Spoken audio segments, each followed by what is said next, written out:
Sorry. Oh my god!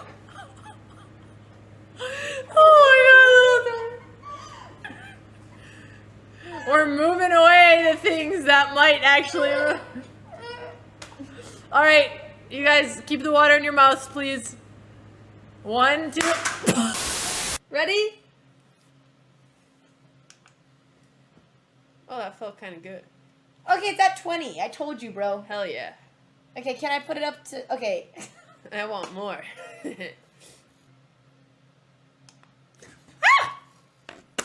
Oh, that's kind of nice. Whew. Oh, it woke me up. Take it off! Take it off! No! I'm turning this My collar! Alright, this is my collar! Pet dog! Fuck!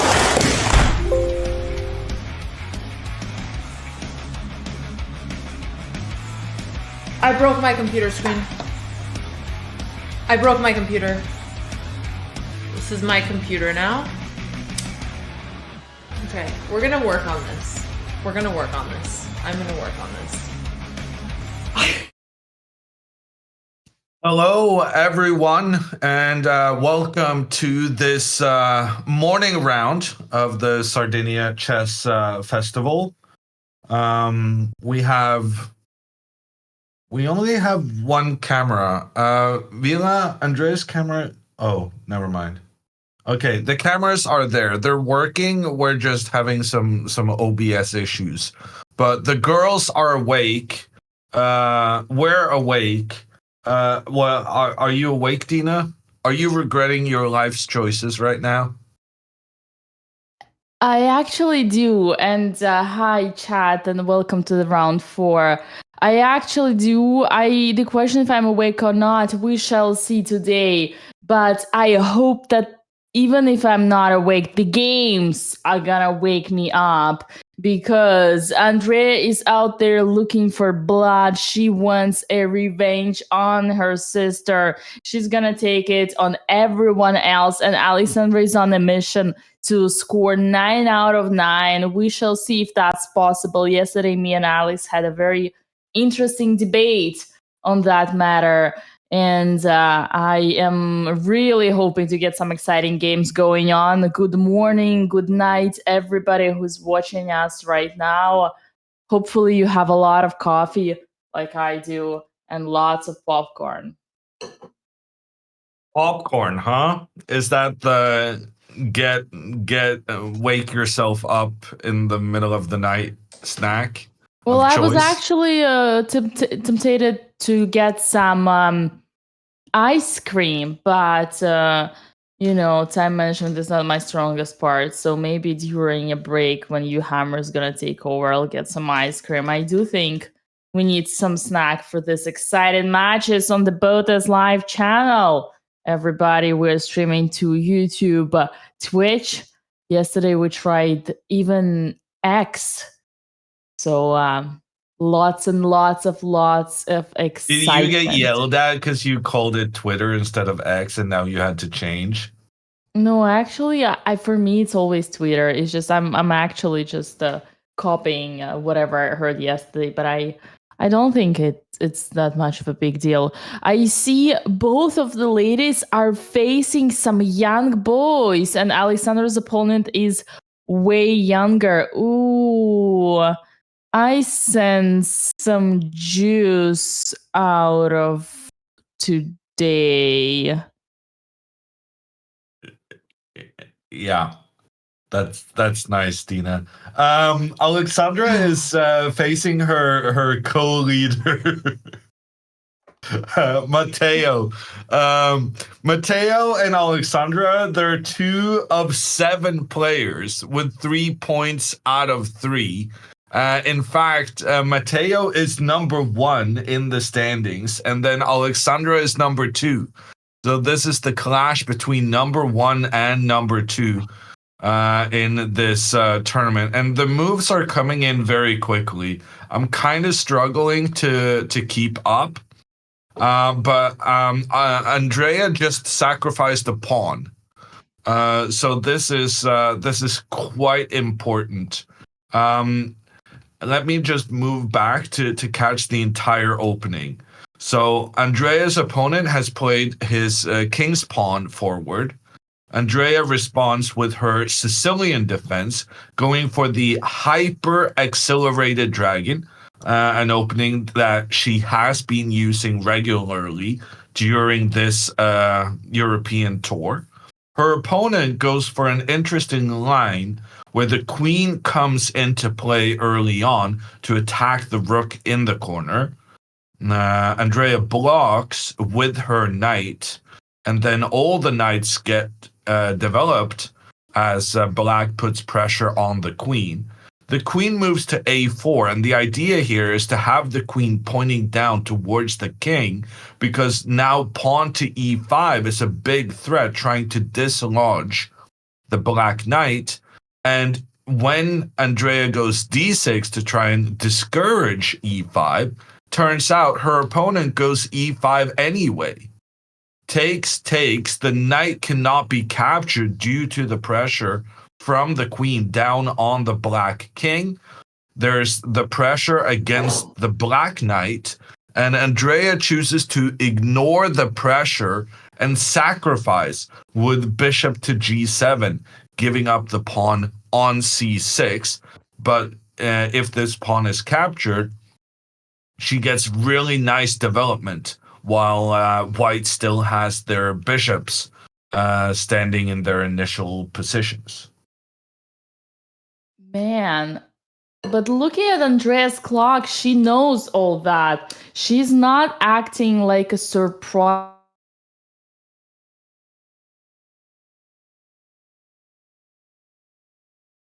Listening to your introduction, I was like, oh no, sounds like something she wouldn't expect. But no, Andrea's preparation is better than that. Yeah, no, I quite like this line for black, or rather, I have played this as white multiple times, and I've always found it a little bit unpleasant. So I'm absolutely positive that Andrea is still in her preparation. And there's quite some venom in this for black, who prioritizes development over pawns and tries to get some early pressure on the white position. Nice. All right. And now Andrea's opponent is thinking first, which is also a huge sign of achievement here, psychological achievement, who struck first with a surprise, and that was Andrea. I'm delighted to see that, just as I'm delighted to see your beautiful beige kettle. I wish you could give me a little bit of whatever you're drinking right now. I know it's a tea because your Russian roots always tell you to drink tea. I'm not sure I have any Russian roots, but yes, it definitely is tea. I'm not a coffee person. Thank you to Nonim. I butchered that. But thank you for the raid.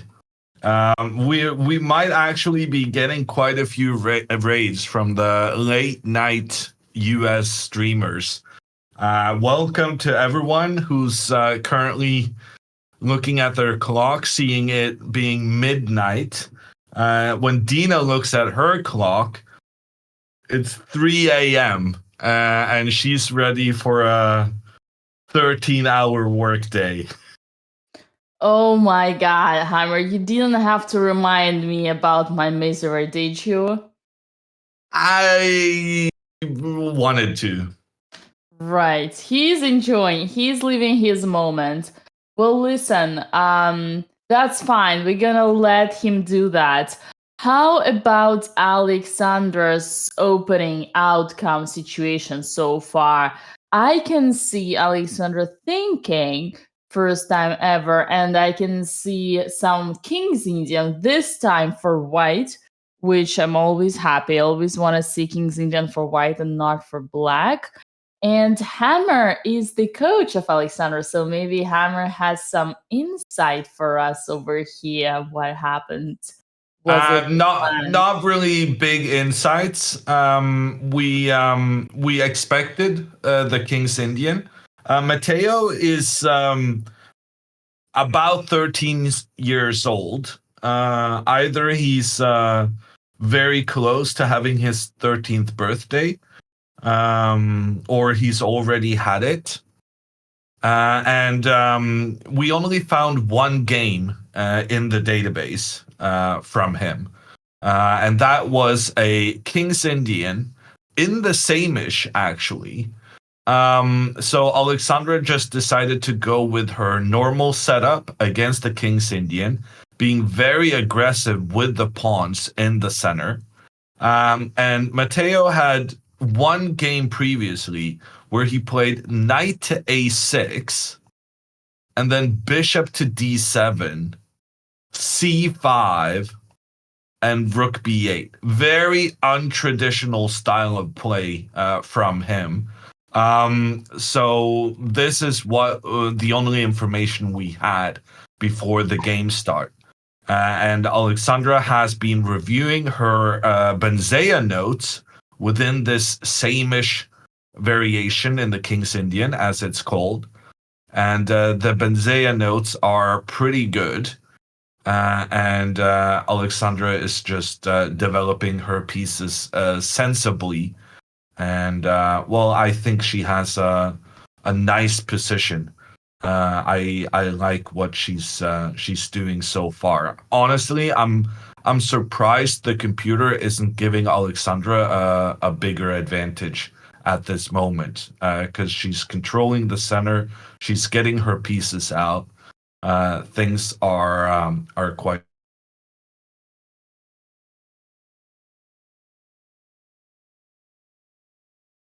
By Banzea, checked by Hammer. Approved. I skimmed Yeah. maybe. It's a very nice distribution of work. Someone else doing the heavy lifting, and then me just saying, "Oh yeah, no, I saw Bensea's notes here. I think they're good." Yeah, like the famous Chessable courses. Didn't mean to throw Chessable under the bus. That was a kind and friendly roast. Don't get me. You remember Anatoly Karpov books in the Soviet Union? Everybody would read Karpov's books. The only thing is that they wouldn't necessarily be written by Karpov, but yeah. As long as the lines are good and the moves suggested are great, we can enjoy two beautiful opening outcomes in today's rounds. And Alexandra is taking some time to think. I assume she's hesitant on either she's gonna change the pawn structure in the center, or castle long, or start attacking, like moving the knight from e2, or developing the bishop from f1 to somewhere like e2. Is d5 an option? Yeah, I think Alexandra is kind of having her own slight critical moment. Yeah, so her opponent played queen to a5, which was the computer's top choice. Uh-huh. And Dina, I gotta admit, I just don't understand this kind of play. Computer is saying this is fine for black, but all I'm seeing is that white is completely dominating in the center, and black didn't even put their knight to attack in towards the d4 pawn. So I'm actually genuinely very surprised that black can be fine in such a situation. The one big problem Alexandra has is her bishop. Uh-huh. And I don't think I'm revealing too much when I say that I have tried to encourage Alexandra playing a different line against the King's Indian, and this bishop on f1 is the main reason why. Alexandra already has a certain proclivity to not castling, and then I become a bit scared when that tendency in her game is exacerbated by the fact that here she can't get the bishop in, and then she cannot castle, and it becomes a problem. That being said, because there is no pressure on the blacks on white center, I feel like she has a lot of options here to explore, and one of which I think is she can go knight to c1 and just maneuver this knight over here to attack the queen, and then she can easily get the bishop out and castle her king. But the main focus of the Bensaya opening files is actually castle's queenside. So this could be something that Alexandra will explore when it becomes a super interesting position with castling on opposite sides, and where the tension between the pawns in the center remain unclear. Right. Yeah, with all the castling, I like how you describe it. That was an interesting word you used. With all the castling saga for Alexandra, I do hope that after our post-game interviews, actually, she's gonna change that habit. Although my methods are not always the most effective ones. So we'll see. But I do hope that we're gonna see an improvement over there. And speaking of castling, I think Andrea just castled. Yeah, so in Andreas' game, the pawn sacrifice was not immediately accepted by her opponent. He could have just taken here and brought the queen in, but he then made the assessment that the queen getting chased all over the board, and these black bishops, especially the bishop combining with potentially a rook coming to the open file, this would be unpleasant pressure against white's position. So Andrea's opponent, he decided that he wants to take the pawn, but he also wants to get developed. So he plays bishop to b5, increasing the pressure against the knight and down towards the black king. Black here castles kingside, and Andrea's opponent accepts now the pawn sacrifice, because now the queen doesn't have to go around and get chased around. Instead, it's the white bishop that captures the black pawn, attacking the rook in the corner. But Andrea's playing very quickly. She's very clearly still in her preparation, and she doesn't move the rook that's under attack. Instead, she goes bishop to d7, going for the trade of bishops, and the white bishop cannot capture the rook, because then the black bishop will be able to capture the queen on a4. So Filippo, he instead goes for the trade, and now does Andrea want to go for the queen trade against kids? Dina, what's your opinion?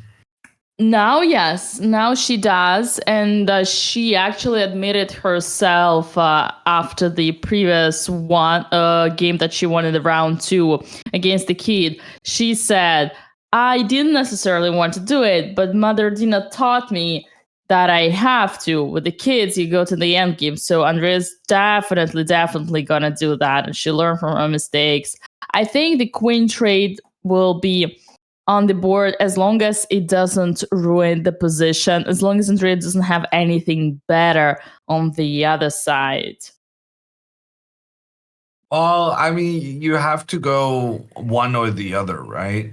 And what I Yeah. will say is that if you go for the queen trade, then the disadvantage of that is that you don't move your knight so that you don't have your bishop pointing down against the black knight and against the white knight and the white pawn. And here white could simply just castle, saying that I'm happy to make the trade because then I would be moving my knight away from that potential pressure that the bishop is creating on the diagonal. That would So be some high level understanding of chess. That would be a two-factor thinking. I would doubt. I think white would either make a decision, do I want to go to the endgame or not? And in case they do not, they will remove the queen. And in case they do, I think they would just straightforward take. But I agree with your point, Hammer. can you explain this two-factor concept you're saying? So basically, there were two types of thinking: narrow, plain thinking, and like deep thinking. Yeah, kind of like calculating in poker, kind of like two-factor, like when you get an extra code, right, for securing your account. So here in this position, if we look at this, after queen takes d7, we have we basically offer the queen trade, and white is going to be so focused on the idea, should I trade, should I not trade? Then once they make a decision, for instance, I am okay trading, they're going to automatically take the queen instead of thinking second step, I'm okay trading, but in what circumstances should I trade? Should I trade right away? Or should I let them take me? What are these differences between my knight on c3 and my knight on a4? So it's a second step thinking. And this, I think, requires an additional skill that I am not sure Filippo has right now. And he just took, oh my God, look at this. I am so impressed. I'm so impressed. I'm so impressed both by Andrea, but also by me. Or recommending Andrea going into the end game against kids? Well, Didn't we that conclude the other day that Andrea is also a kid? So it's not clear who benefits from going into the end game? well, that's true, but Andrea in this case is a more mature kid, so it's always a relative, right? So here the kid is clearly the kid. And I was pointing out on my two-factor thinking. The guy was like, okay, I made a decision, I'm fine with trading up. And then he trades right away. He doesn't think next step. See?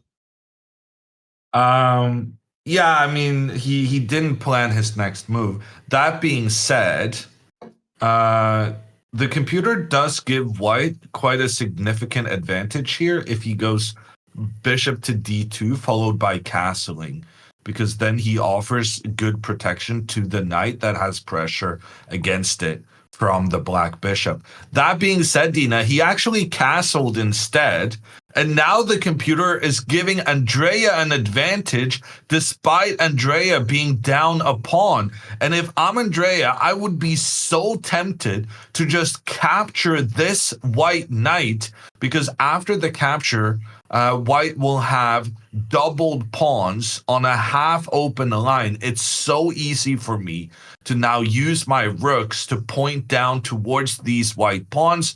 And if white tries to defend the pawn, then I can very easily maneuver my knight to the c4 square, and there are no white pawns that can position themselves to push the knight away from that square. Andrea, if she does go for the bishop for knight trade, is going to have a significant advantage. Yes, I am super happy here and impressed with Andrea's play so far. Very proud of my girl. Very proud of her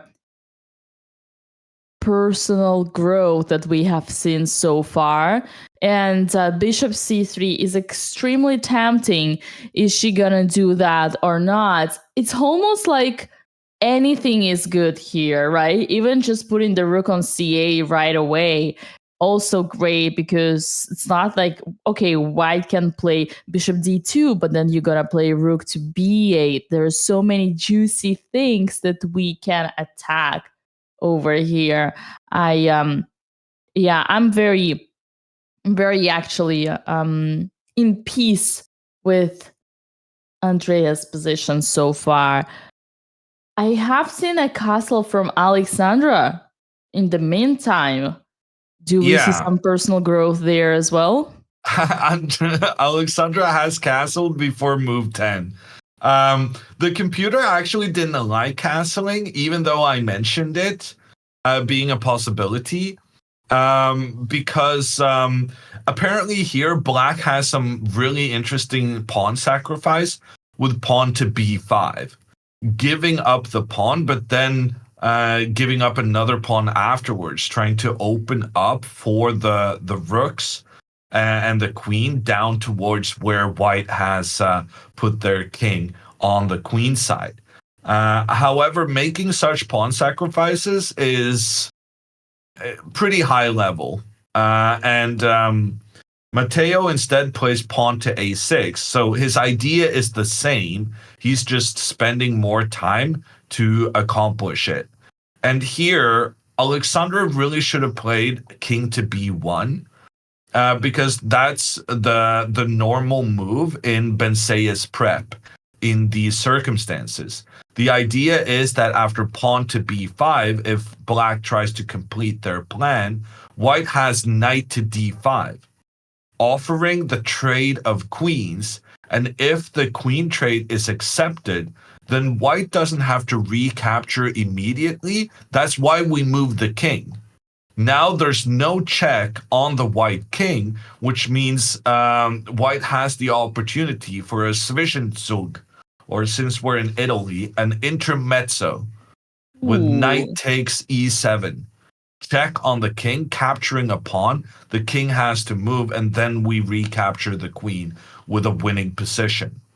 So that is a very good theme to keep in mind when the queens are looking at each other with the knight in between. And knight to d5 immediately would not work, well, partly because the queen is pointing down here, but also because it would then be check on the white king. That being said, Alexandra instead chose to capture on c5. And I'm not sure about this move. But on the other hand, you definitely could make the argument that after takes, she can still go king b1. And these same ideas of b5, knight d5 are very much still in play. Magnificent. Beautiful. That is so unusual. I've never seen, which is my bad. I actually have never seen these situations where in King's Indian, white gets to castle long and gets under the attack earlier than black does. Yeah, it's quite uncommon. But this was part of Benseya's idea for the same-ish. And in fact, Alexandra's opponent has taken back with the knight instead. Once again, I would be a fan of this knight king to b1 move because I really like the idea of going knight to d5, trying to get a queen trade. But Alexandra has gone knight to d4 instead. And my concern at this point is that Alexandra is underestimating the value of black trying to make some pawn sacrifices to open up on the queen side. So I'm wondering what happens if pawn to b5 now, because when your opponent is trying to attack your king, you very much want to get a queen trade. But here, if Alexandra tries to move her knight, offering the trade of queens, then she will always lose her pawn on the edge of the board, which is part of the reason why king to b1 is such an important move to make. Playing king to b1 actually frees up her knight to do whatever it pleases. That being said, it's not a disaster for Alexandra here. I guess she could go knight to c6, attacking the queen, and when the queen steps back, she could go knight to d5, once again attacking the queen. And then after Ooh. takes. Yeah, I was thinking this is interesting for her, but she's actually just, once again, she's losing a pawn because the pressure on the knight is a problem. And if she tries to move the knight away, that's a bad idea because the black queen is pointing down on the white king. So pretty much in every variation, Alexandra needs to move her king a little bit to the side to keep the king safer and to keep the protection of some of her important pawns. So I'm a bit nervous about her game just because she hasn't kind of displayed the morning awakeness of the importance of the king to b1 idea, and that could become an issue for her moving forward. A morning awakeness or a warning awakeness? I'm pretty sure I said awakeness. I think I said awareness, but maybe I said awakeness. That No, I may it's just have. for me making sure that I got it correctly. I may have made up that word. Yeah. No, it was just a funny pun. I think that's how it's called. Ladies and gentlemen, it is my honor to use this opportunity to remind you the sponsor of our event, Coinbase. You guys already know by now it's around 4, but maybe you don't. In case you don't, we have been partnered with Coinbase for this tournament, and we have got $20,000 in cryptocurrency for giveaway. All you need to do to participate in the giveaway is to use the command raffle, fill in the Google form, use the same email address that you already have in your account, in your official account on Coinbase, or if you're about to sign up, fill in the form, use the command Coinbase, and participate in $1,000 giveaway every single round. And so far, we have had not 1,000 but 2,500 because sisters have been winning at least one of them, which you know from yesterday. And in that case, we'd get 3 extra prizes for $500 each. So we've got already 12 winners so far and excited to have even more. Even if you do not get a prize, you can already claim your $20 off by using the code BOTEZ20. Do make sure to participate in that. Once registered, you are enrolled in the whole tournament. And on that note, I am getting back to the games. I have just witnessed an interesting, we have just witnessed an interesting breakdown of this King's Indian Long Castle, which we don't usually see. Hammer showed us another Botez Gambit possibility after those knight c6 and knight d5. That was beautiful. I don't think it's going to happen on the board. What else is out there? Andrea's opponent is still thinking, I believe, because oh wait, actually, what did Andrea do? She did not take the knight on c3. Andrea, I think she played rook b8. Rook b8 is a very solid move. I am gonna go ahead and guess that Hammer is not a fan because now white can back to this knight to a4 idea. Well, knight to a4 I think is not possible right now. If knight to a4, I can go rook to b4, attacking the knight, and the knight doesn't really have anywhere to go. The knight cannot be protected by the white pawn because of this pressure the bishop has on the diagonal. Well, if the knight has to just go back, that has been a massive failure for white. So knight a4, I'm not really too concerned about. But I still do feel like Andrea would have benefited from making this bishop for knight trade as early as possible, because I'm not sure she necessarily wanted to have her rook pointing down this b file. I thought maybe it would be just as good to just immediately take the knight, get the pressure, and then start maneuvering her knight forward. That being said, as long as she doesn't get hit by some knight to d5, I'm pretty happy with her opening. She has easy to play pressure down towards these white pieces on the queen side. Yeah, I kind of love in a way rook b8 because it shows how Andrea mastered No, but the actually, technique. Dina, knight to d5 has been played.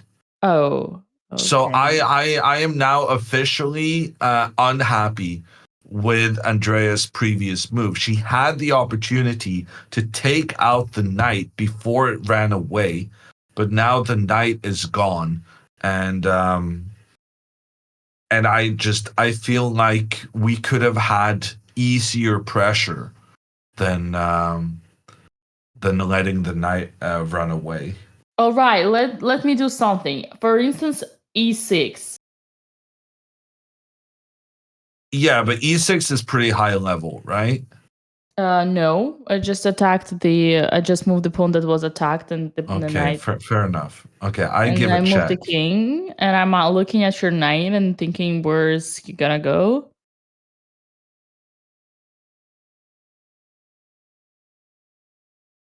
The thing is, I'll I tell was you gonna something. go here. Okay, rook b6. Oh, you have another pawn. Beautiful. I didn't even see that one. Well, listen, the thing is here. One of the problems is this rook d1 move, I'm assuming. That I don't even need to move my knight. I can sometimes go for the counter attack. But yeah, no, I do see what you're saying, Dina. It's white is moving that knight around so much. Yeah, you just read my mind. Read my mind exactly. How many times did this knight move? And in any case, even if the knight gets to fly away, I don't think that Andrea has anything to risk, because white can never finish the development, at least not for now. And it's only a matter of time until the second rook comes to c8 and puts another pressure. And even if you play c3, how are you going to develop your bishop? Yeah, you don't develop your bishop on c1, you don't develop your rook on a1. All I'm saying is that I'm a proud mother here, seeing my child learning from something that we have worked on so hard. And she does play e6. You see? E6, good move. Yeah. But I just, Dina, I'm obsessed with pawn structures. I'm really into pawns working together, and I really hate pawns not working together. So for me, and I do disagree with one thing you said, Dina. I'm not risking much, you said. Andrea's risking a tremendous amount. If white is able to survive the immediate onslaught of the black pieces, if her opponent manages to survive with the 3 versus 1, then Andrea is done for. It's over. So Andrea needs to be very careful in her next couple of moves that she manages to eliminate at least one of these white queenside pawns. And as I was saying about the pawn structure, Dina, here the pawns are next to each other. They're nice and possibly protecting each other in the future. They can build these pawn chains where they're defending each other up the board. If you can get the pawns forward later on. But if you had captured the knight immediately, this guy is lonely on the edge of the board. The doubled pawns cannot protect each other in any way. We can easily have the rook putting pressure down here. I have an amazing square for the knight to the c4 square. So that is why I very much preferred to make this trade immediately, because I just think this pawn structure, the way the pawns are cooperating, is just ugly. It offends my grandmaster sensibilities. And that's why I don't like that she allowed the knight to come jumping forward, even if she is still the one putting pressure on the opponent. I understand your point, and I do not disagree. I guess I come from a position where I would have to talk to Andrea, and she would be like, but Dina, you told me the bishop is stronger than the knight in the opening, and then my bishop is the strongest piece that I got here. How do you want me to trade my strongest piece? And then I'm like, well, darling, all you're saying is correct, and that's the hardest part about chess, because you have all these rules and then you have all these rules, and then you kind of need to compare them to put them both on the balance and understand which rules are more important in this particular situation, because you're also ruining the pawn structure and creating weaknesses. So I guess that's why I'm not here so judgmental and way more understanding with her moves. I do agree the potential of the c2 and b2 pawns is high, but I still believe that the dynamic advantage here is so strong that only with very silly moves from black, why would be actually able to finish the development. A better development is always more important than a pawn.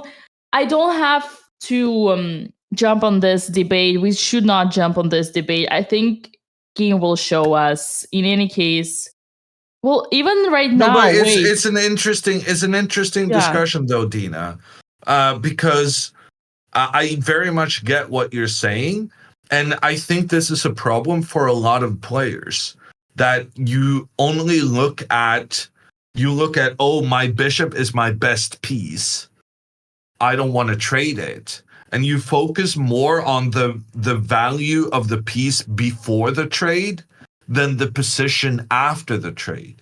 And I remember when I was doing some PogChamps coaching and stuff like that, I always said, don't look at what the situation is before the trade.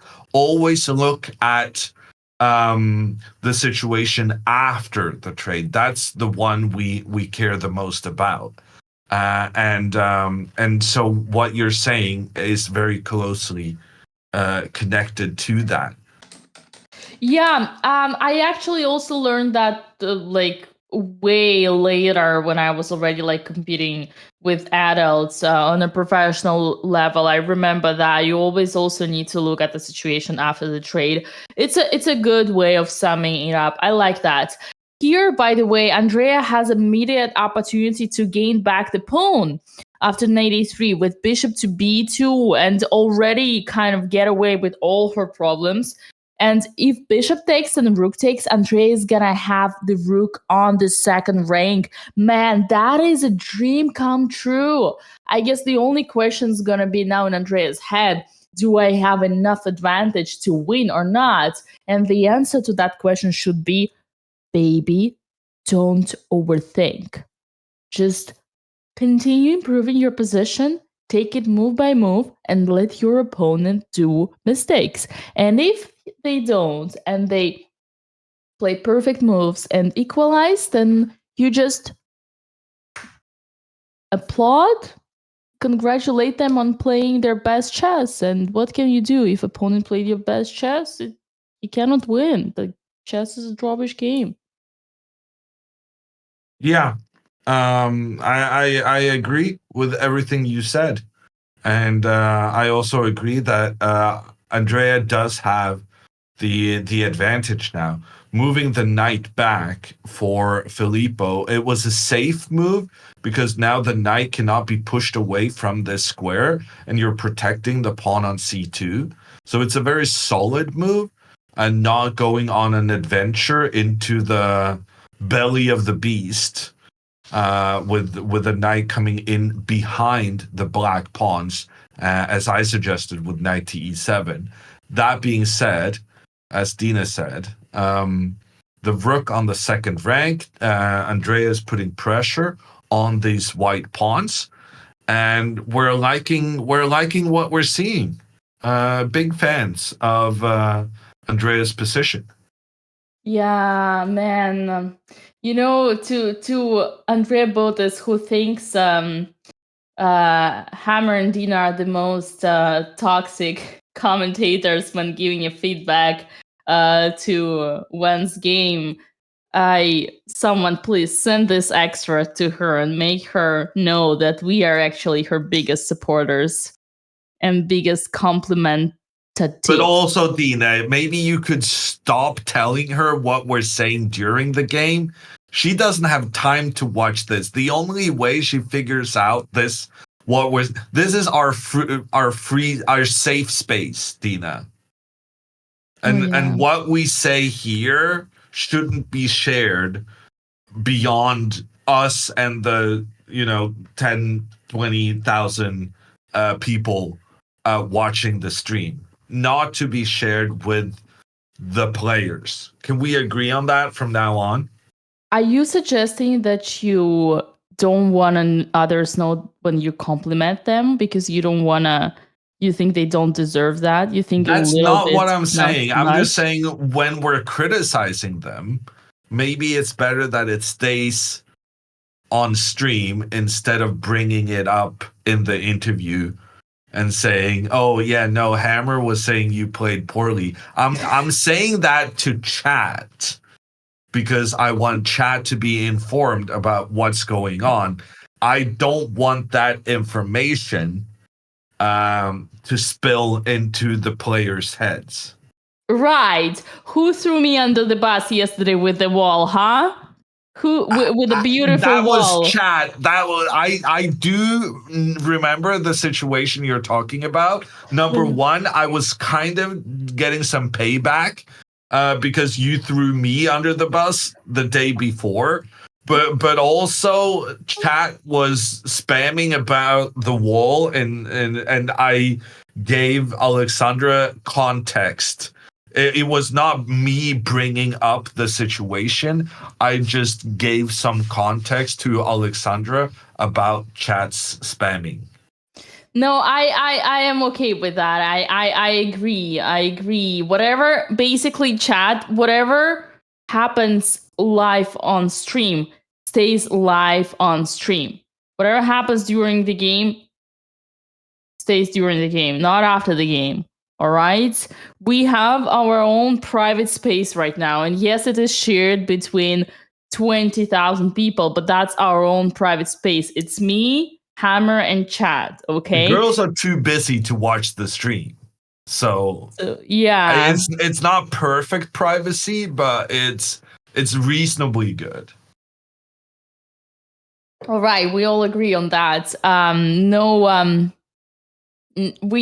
Okay, Hammer. I officially declare that I will no longer be throwing you under the bus. And I will strive to do the same thing. Great. Let's see who cracks first. Yes. Okay. How is Alexandra doing? Alexandra played King B1. We're all very proud of her.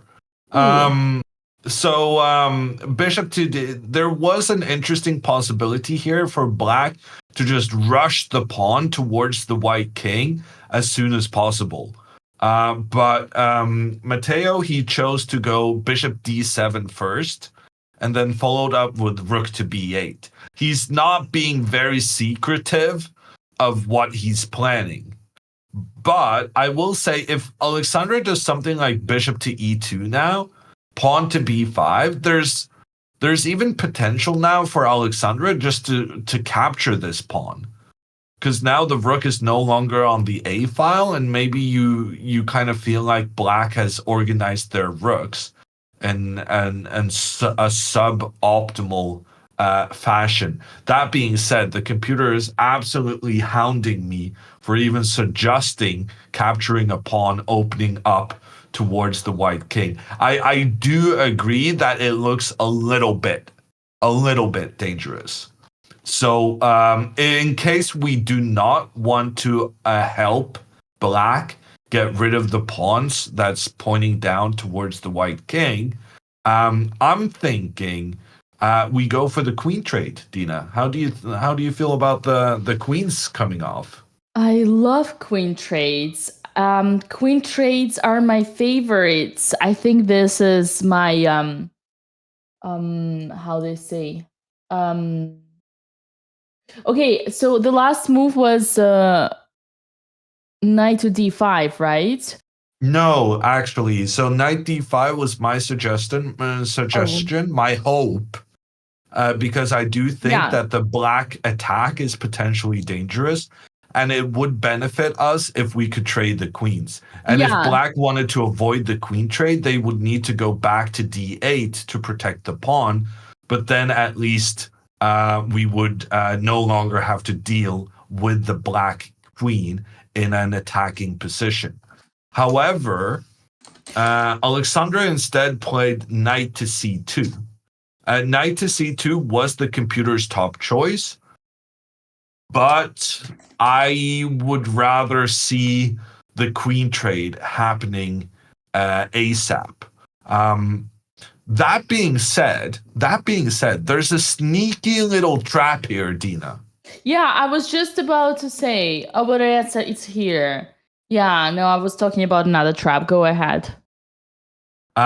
If now black continues their very clear plan that they've obviously prepared for the last couple of moves, trying to influence the b5 square, if they now continue with pawn to b5, Alexandra can capture the knight, and after capture back, she can go pawn to e5, attacking the other black knight. And if that knight moves, the bishop will be undefended. Why is the computer saying black is doing very well here? Because of b4. b4, attacking our knight. We move the knight away. We still have the threat against the black knight and the black bishop. But the computer suggests that black just goes rook d8, allows the knight to be captured, and then simply recaptures it and says that there's a terrifying attack here against the white king. Dina, I'm up a piece here. Why is the computer hating my position?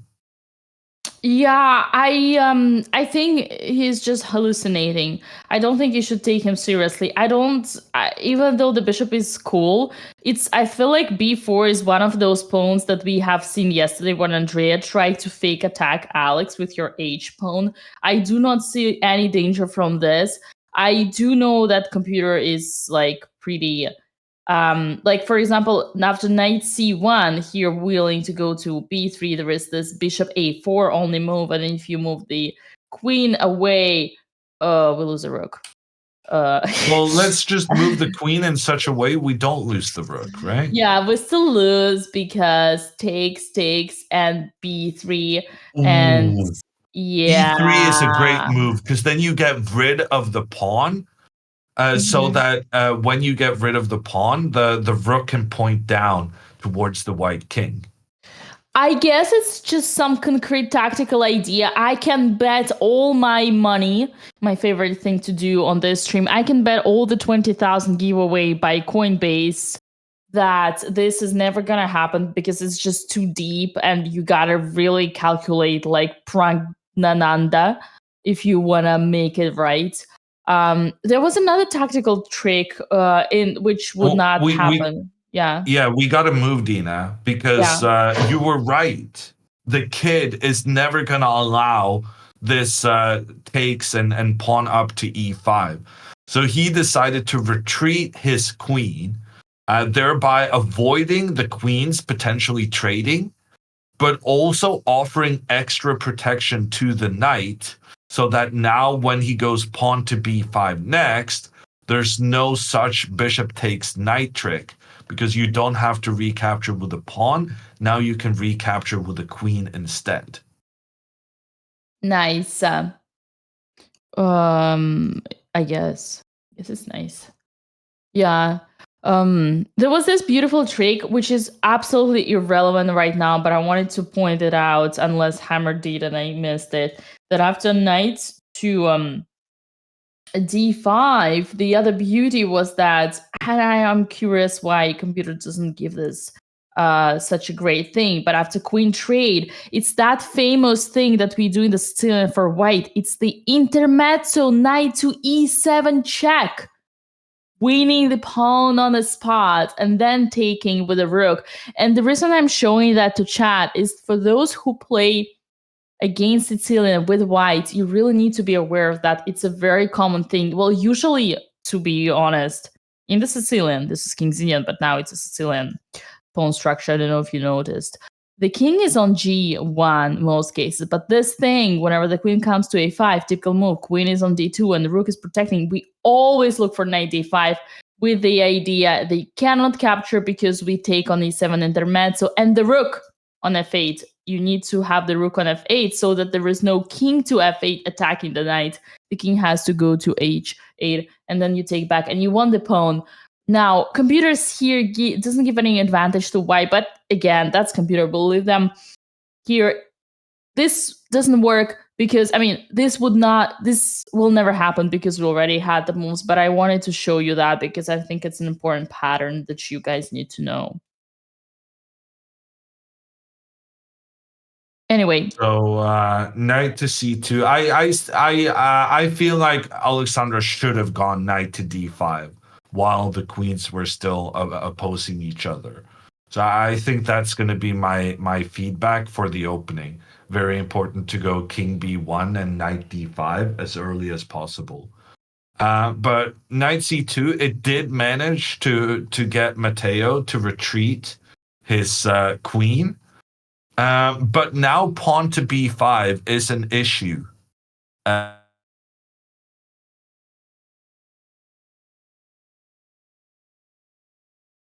To b4. What are your feelings on this idea? Knight to b4. Are you aiming to d5? Yeah. So previously, I wanted to go knight to d5 because then black couldn't trade so here knight to d5, the knight cannot trade because you have to deal with the threat against the queen too. But after we went knight c2, queen c7, I can no longer go knight to d5 and think that my knight is going to survive because that knight is just going to get captured. And then I would be very scared about this bishop pointing down towards my king in the long term. So therefore, I want to go knight to b4 to get my knight towards the d5 square. Ooh, but Alexandra instead goes pawn to g4. And frankly, I kind of like this too. Because pawn to g4 is trying to go pawn to g5 afterwards, trying to attack the knight, making sure that the knight has to retreat, and then I can go knight to d5 afterwards. That's beautiful.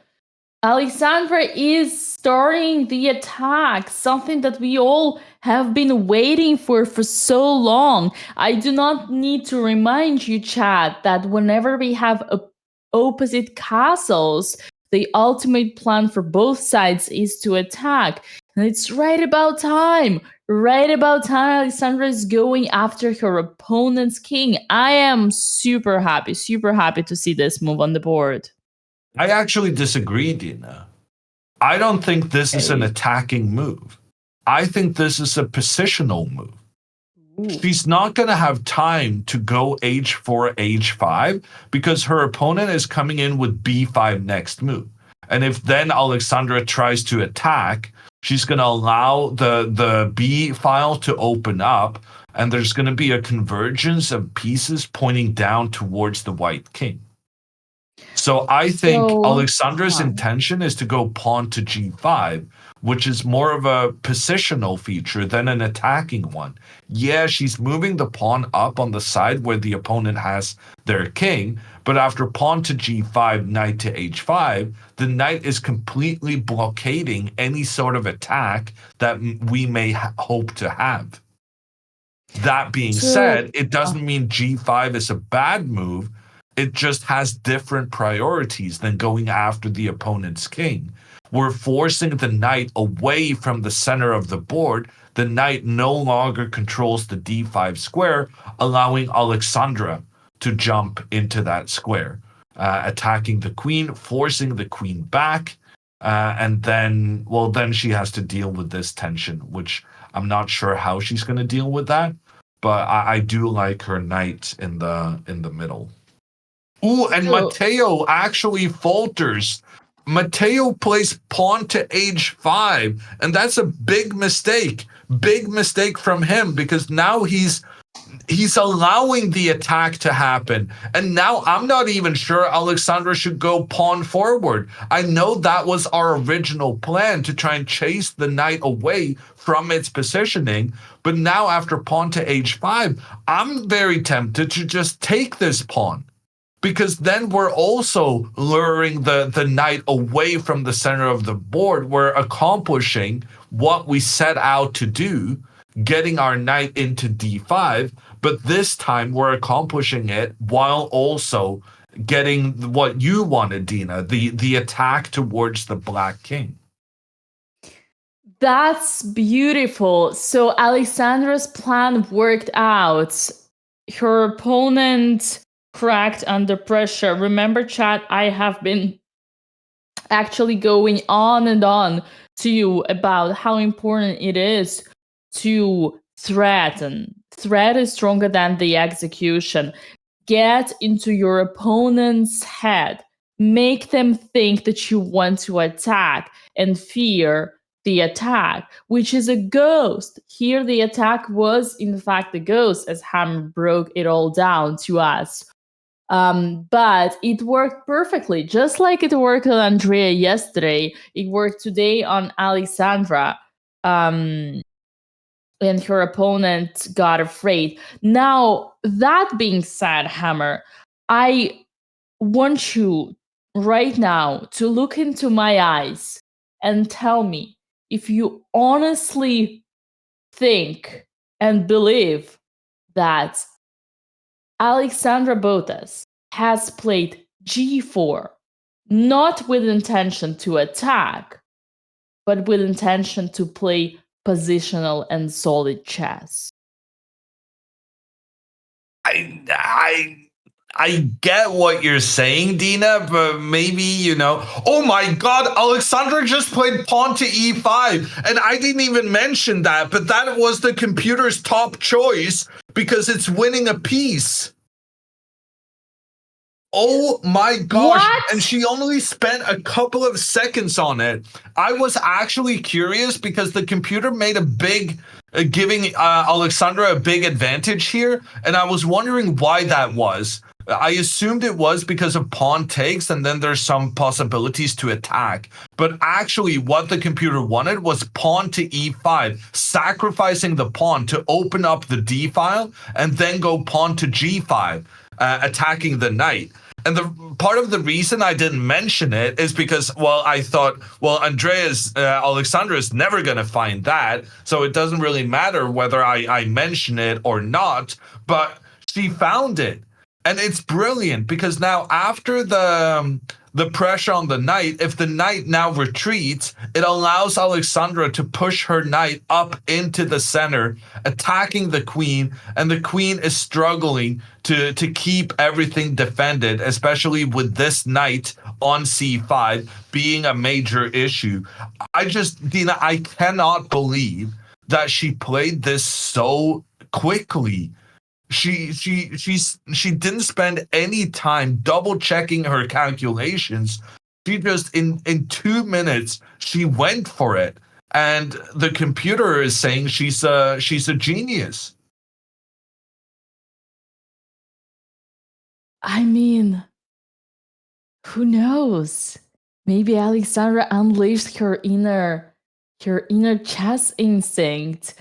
Maybe she is one. Maybe she is a genius. After d takes e5, g5, knight to h7, knight to d5, queen to d6 would be the last attempt by black holding on to one of their pieces.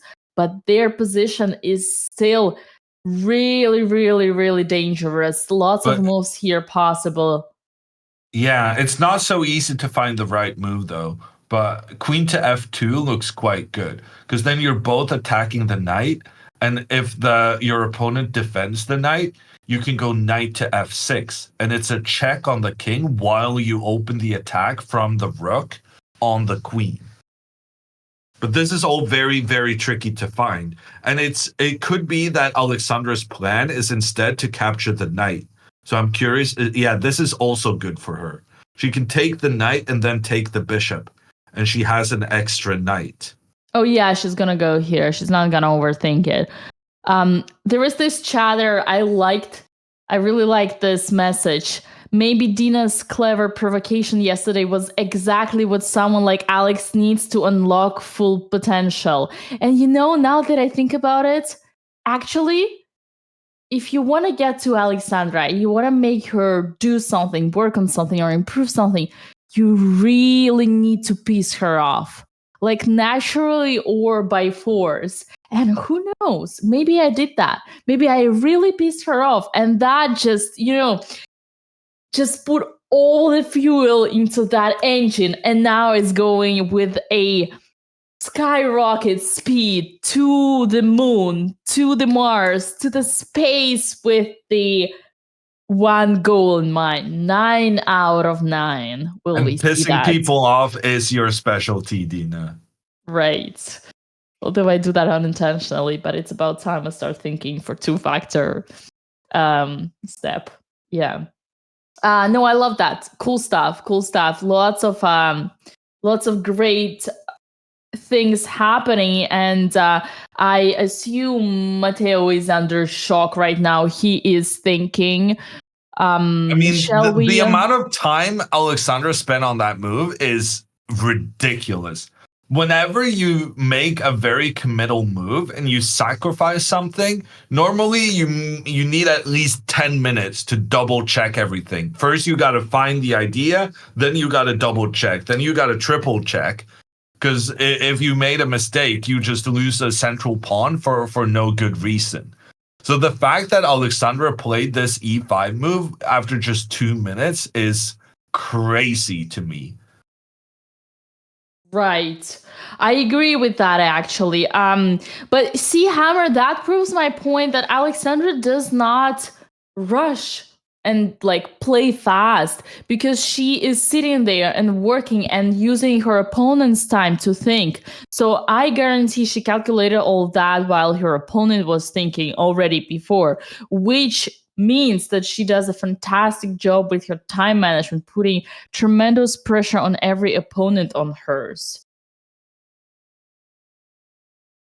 Yeah.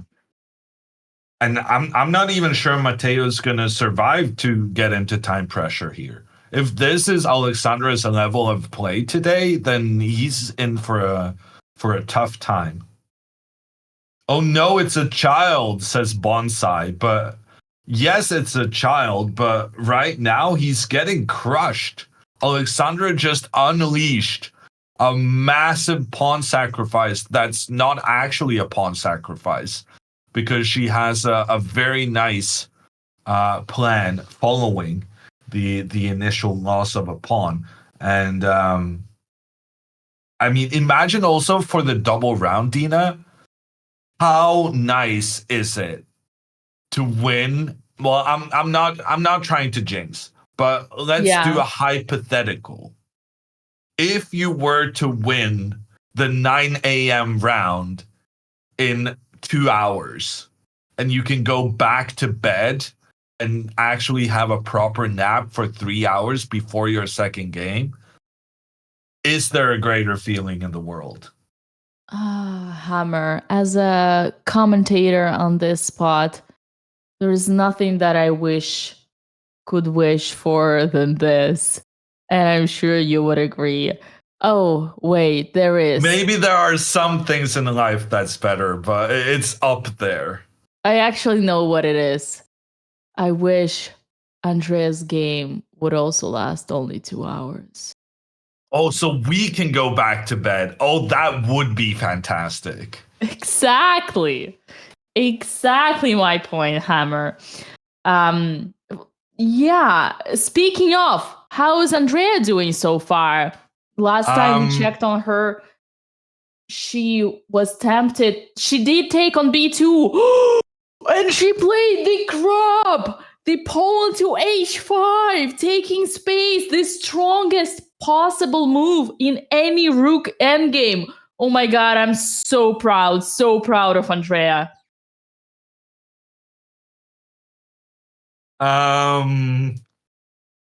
Yeah, no, that does strike me as the kind of move a grandmaster would make. Although, if I'm being a bit, please? well, if I'm being a bit pedantic, pawn to g5 is the grandmaster move, though. Oh yeah, because you stop your opponent from playing h4. You're right. Yeah. Okay. We'll see, Hammer. Let's do it. I mean, one step at a time. Okay. We first learn about the importance of moving side pawns in the end games, and then we're gonna do the next thing. G5 is a high level stuff. The reason for that, chat, is because here the strongest reaction to h5 would be to play h4 for white. The reason why it's so good is because none of either white or black wants to let the opponent push pawns and take space.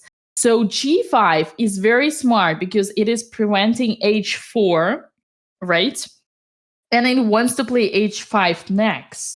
Well, it's not technically preventing h4, but Yeah. it's making h4 a bad move because then white's pawn structure, the white pawns will no longer be cooperating.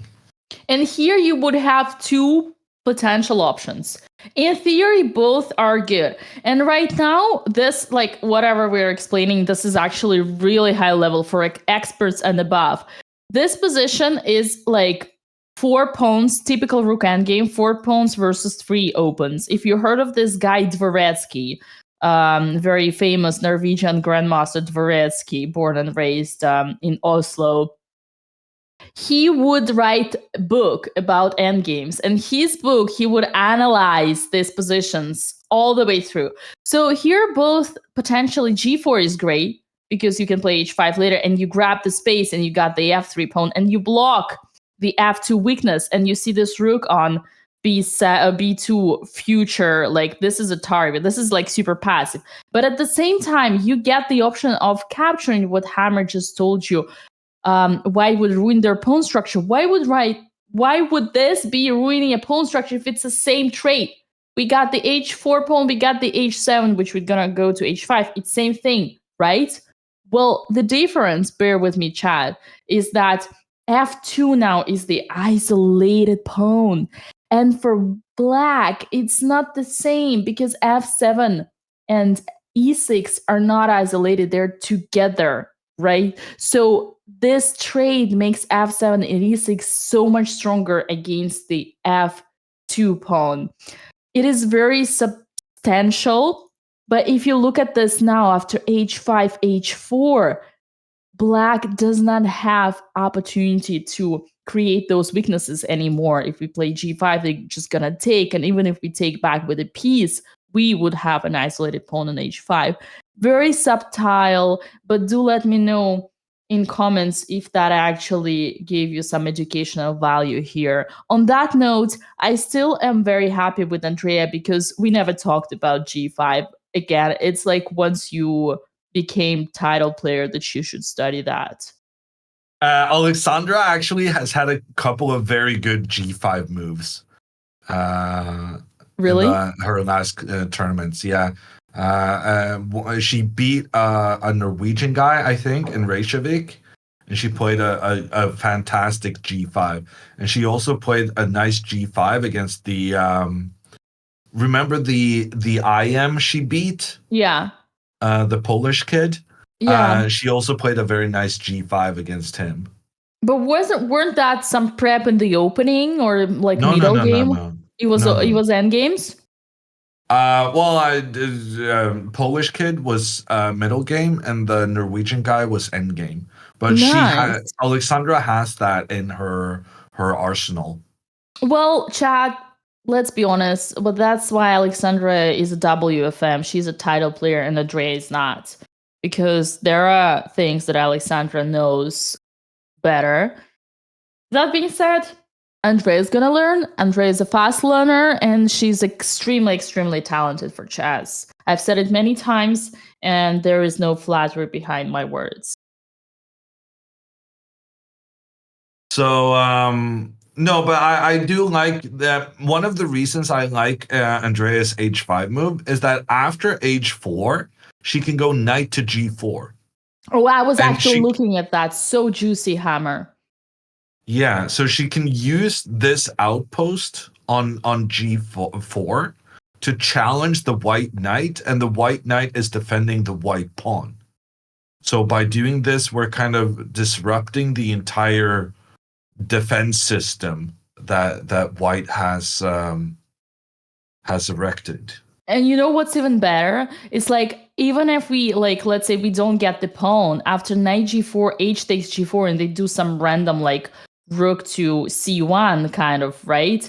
The beautiful thing is that this g4 double pawn with g6 is actually a strength, because it's not as weak, we always can back it up with f5. But chat, it's again that same opportunity for us to gain space, get the f3 outpost potential, and blockade the f2. And remember, f2 is gonna be basically this g4 pawn blocks the whole king side for white. So that is actually beautiful. And now that you say that, I am sure Andrea would play that if the opportunity arose. Her opponent gave a check, but that feels like a mistake to me. It's allowing Andrea to just activate her king, getting the king forward. And it also gives Andrea a quick move. We haven't really talked about this, but Andrea has more than an hour left on the clock after she's made 22 moves.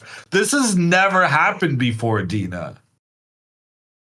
Man, are we seeing the same Botez sisters, or this is some kind of unleashed Botez super humans, super women out there? Alexandra is just destroying her opponent with Grandmaster level aggressive tactics and strategy. Andrea outplaying in the most Dvoretsky style possible her opponent's kids here and there. What is going on, Hammer? 9 a.m. Botez just hits different. I don't know. I cannot explain this. Maybe it's because first time ever we are actually live streaming also on Instagram. Hello, Instagram, and big shout out to you guys if you want to see the stream and the better resurrection. Sure, that was the word. Resolution. I think the better resolution. You gotta check out YouTube and Twitch for full board setup. But yeah, Hammer. lots of new things happening this tournament, and not to mention the $20,000 giveaway. Also, slight note for today, we have one giveaway. So the results are going to be published by the end of the second round. Don't get surprised if you don't win the prize yet after this game, but just make sure you participate in the giveaway. You fill in the form, because once you registered for a role.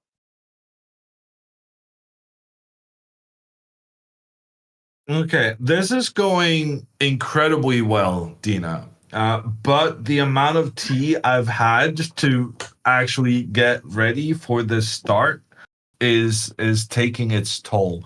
Can you take charge for a bit? Wait, I have some. Don't you want? I got you. No, yeah. Thank you. I think the amount is part of the issue at the moment. Oh. So I'm gonna just take a couple of minutes and I'll be back. Sure. Sorry, I didn't understand what he wanted. He wanted to get it out of the system, not to add it in. Okay, I got it. Right, chat. You and me. So beautiful. What's going on? It's time. It's time for us to talk while Hammer is away. Ooh, Andrea with a beautiful yawn right there. Girl, didn't your mama tell you to use your hand when you open your mouth like that? What example do you give to the kids right in front? You're lucky the guy is focused on chess and not on looking at you, learning manners from you. All right. What do we have? King to g7. Good. Andrea and Alexandra. What's going on there? Alexandra's game has some updates, actually. I do want to see that.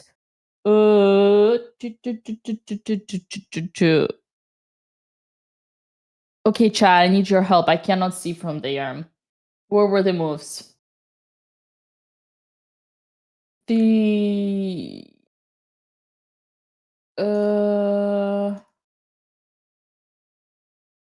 Okay, what's the move? Quick! Don't make me open the cams.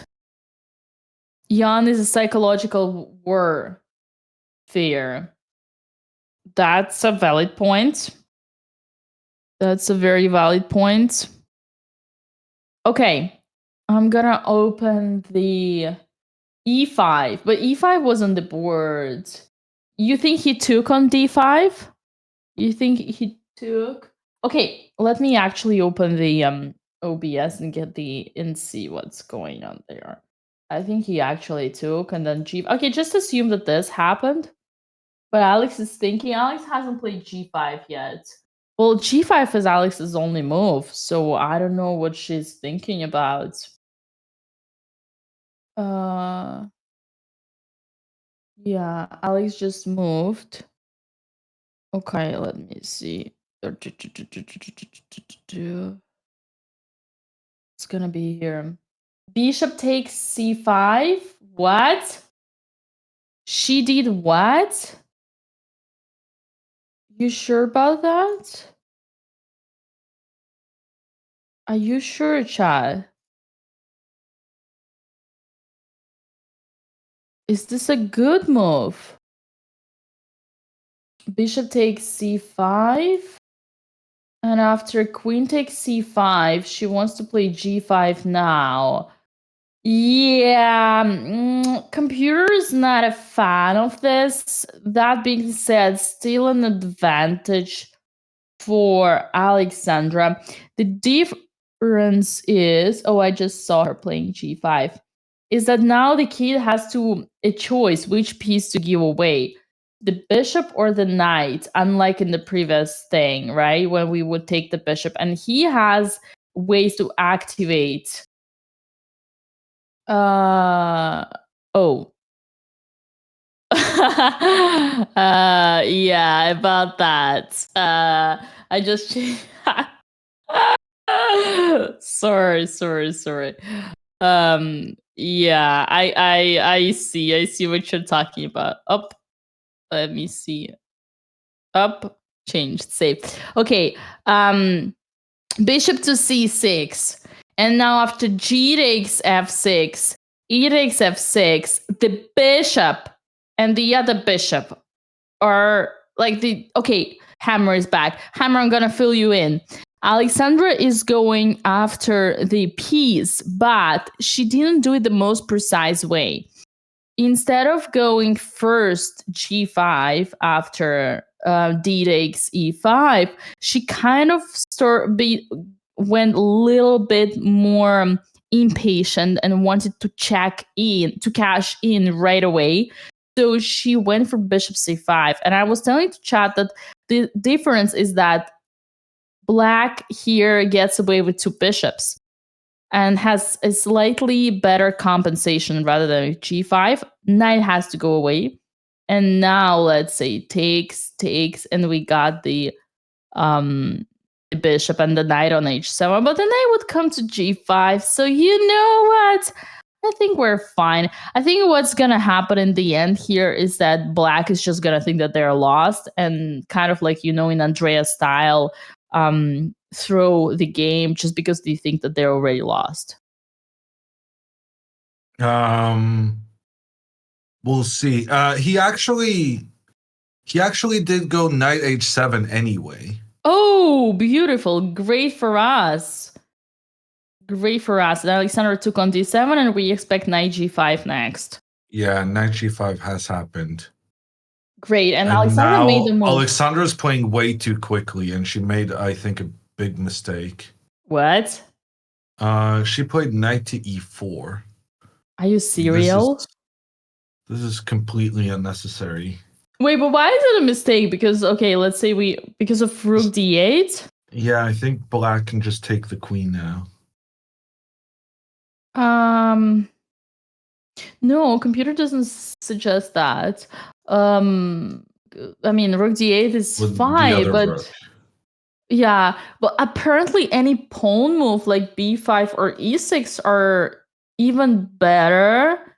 That I don't understand. Yeah, that was my point. I was like, why? Because what we did for white, we traded a knight, which is great for us. We brought the pawn to e4, blocking the e5 pawn, and you know why it's good, right? Because it blocks the bishop. So we thought that we did I don't blame Alexandra here, but rook d8, on the other hand, is something concrete. Well, I don't blame her necessarily for the moves, but I blame her pace. She's playing way too quickly for such a tricky position. Yeah. Understandable. So it's not like knight e4 is a natural move to make. And I don't blame her for playing the move. But I do feel like knight e4, allowing the black to trap the white queen, is something that was deserving of more consideration. Yeah, so if we were to speculate, we would guess that she might even have just blundered it, right? I think it's quite a common thing that you just misunderstand the value of the queen in relation to the two rooks. So what I'm upset about, chat, is that after knight to e4, my concern is that now after rook to d8, the queen cannot move because then you lose your rook behind the queen. Dina, maybe she has rook d5. Bro. She does not have rook d5. Bro, excuse me. What's your title once again? I'm a chess grandmaster, Dina, but I still need some time to. if I'm getting a queen trade when I'm up a piece, I'm gonna assume that it's good for me, and then maybe I check the other things afterwards. But yeah, okay. So let's not do rook d5 in that position. On If you second wish thought. so. So let's the only way we have to not lose the rook or the queen for a rook is to give up the queen in exchange for 2 rooks. And the Okay. reason I'm concerned about this is that black has a 5 versus 2 on the king side. So potentially, if the black pawns manage to start rushing down the board, this could be seriously unpleasant.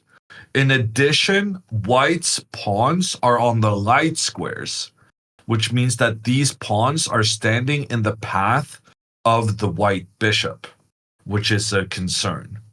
And Yeah. also this pawn on h2 is in trouble because black can try and play their queen in here and try and create some problems for the rook. And if the rook moves, then we lose this pawn. So something like this, creating an escape square for the king. Yeah. The queen can come in, attack the rook, and then I'm kind of scared of losing this pawn. Although here we have this counter pressure. So first black should block that and then take the pawn. But then maybe we can start doing some crazy sacks in order to have a pawn of our own. Yeah. The more we look at this, the more I get a safer feeling about it. You know why? Because remember, we're still piece up. So worst comes to worst, we just need to sack a bishop as you showed for that. Like that was for win. But even in defense, just for like if we sack a bishop for 2 or 3 pawns, I think we're fine. And the most important thing is whenever you are trying to assess who is better, 2 rooks or 1 queen, you need to look at the kings. For instance, white king, is he safe or not? If white king is safe, we saw that actually in one of Andrea's games, then objectively there shouldn't be any danger for white here, and the white king is safe. Yeah. No, it's an interesting discussion to have, and I'm not sure we're done with the discussion, even though Matteo, he didn't go rook d8. He played e6 here. Which is like first line of engine. Sure, but now after Alexandra moves her queen back, he has nothing better than to go rook d8 anyway. So e6 is maybe good because you kind of play a move that you wanted to play anyway as black. But if you don't go rook to d8 here, it's just game over. Right. In my opinion, because black just has no. If you try to go b5, Alexandra can just capture. And if you take back with the rook to have this pressure, then you move the queen and you trade the queens, and black has nothing. Got it. Beautiful. I saw Chata saying, thank God he played e6. You know, in a way, I think agree. in practical play, rook d8 was much more dangerous. Yeah. I agree. Because it's difficult to coordinate the white pieces. I agree, because we don't want to think the last thing that we want when playing a piece up is things getting out of control, and doing that disbalance would be the way. So life is good here. Ooh, what a beautiful yawn on from Andrea's opponent. I wonder where did he learn that one? Don't tell me that came from his opponent. Anyway, I am actually curious now that we know that Alexandra is having a good time here. How is the younger sibling doing with that rook on the second rank?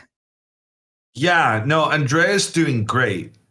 So we talked about how we thought it was a mistake from her opponent to encourage Andrea getting her king into a better position towards the center of the board. Well, after that, he continued rushing the pawn on the side of the board simply because white is kind of lacking a good plan here. And after pawn to a4, Andrea goes rook c7. And now she's really targeting the pawn on c2.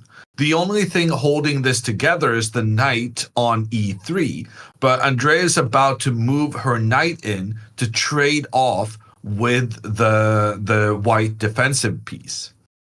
Filippo, he goes h3, so he realizes the trouble, and he says, okay, I'm going to control this g4 square so that you cannot go there to trade off the knights. But Andrea can trade off the knights in a different way. Knight to c4.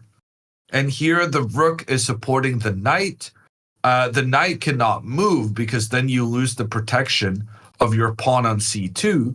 But if the knight at the same time accepts the trade, then Andrea has both her rooks working in an attack, and she's going to try to have both her rooks point in towards the white king while white is busy trying to queen on the opposite flank of the board. I think number one, I'm very, very happy with Andrea's time management this game. She's been playing very quickly, which I know is a big deal for her. But not only quickly, she's playing good moves, and she's showcasing that she can definitely play endgames, and she does play knight to c4. She has a winning position now. She's gonna win the pawn on c2. There's no way for white to defend that pawn. Man, I'm so proud. I'm so proud of Andrea right now. You like, oh my God. I can only join Hammer into praising on all those points. And yeah, I cannot wait to tell her everything I think about her in this game. But let's not try to jinx it. It's yet too early to drive conclusions. Oh, knight c4 on the board? Mm-hmm. Yay! That's amazing. Now we're talking. Look at this chat. Look at this chat. Oh my God.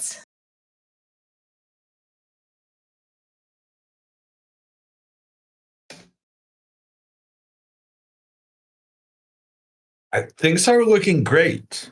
The only thing that can take down a Botez in this tournament is another Botez.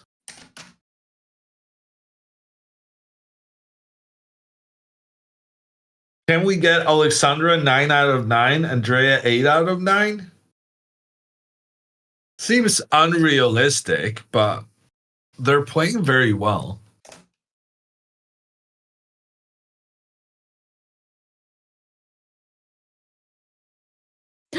Knight to c4. Rook takes to c4. And there is no way. I mean, yeah, there is actually way, but oh my God. Andrea is winning a pawn. No matter what, Andrea is winning a pawn. And man, if her opponent allows her. Okay, chat, how is it called? How is it called? Second and seventh are. I just want to make sure we know we got it straight. We talked about it.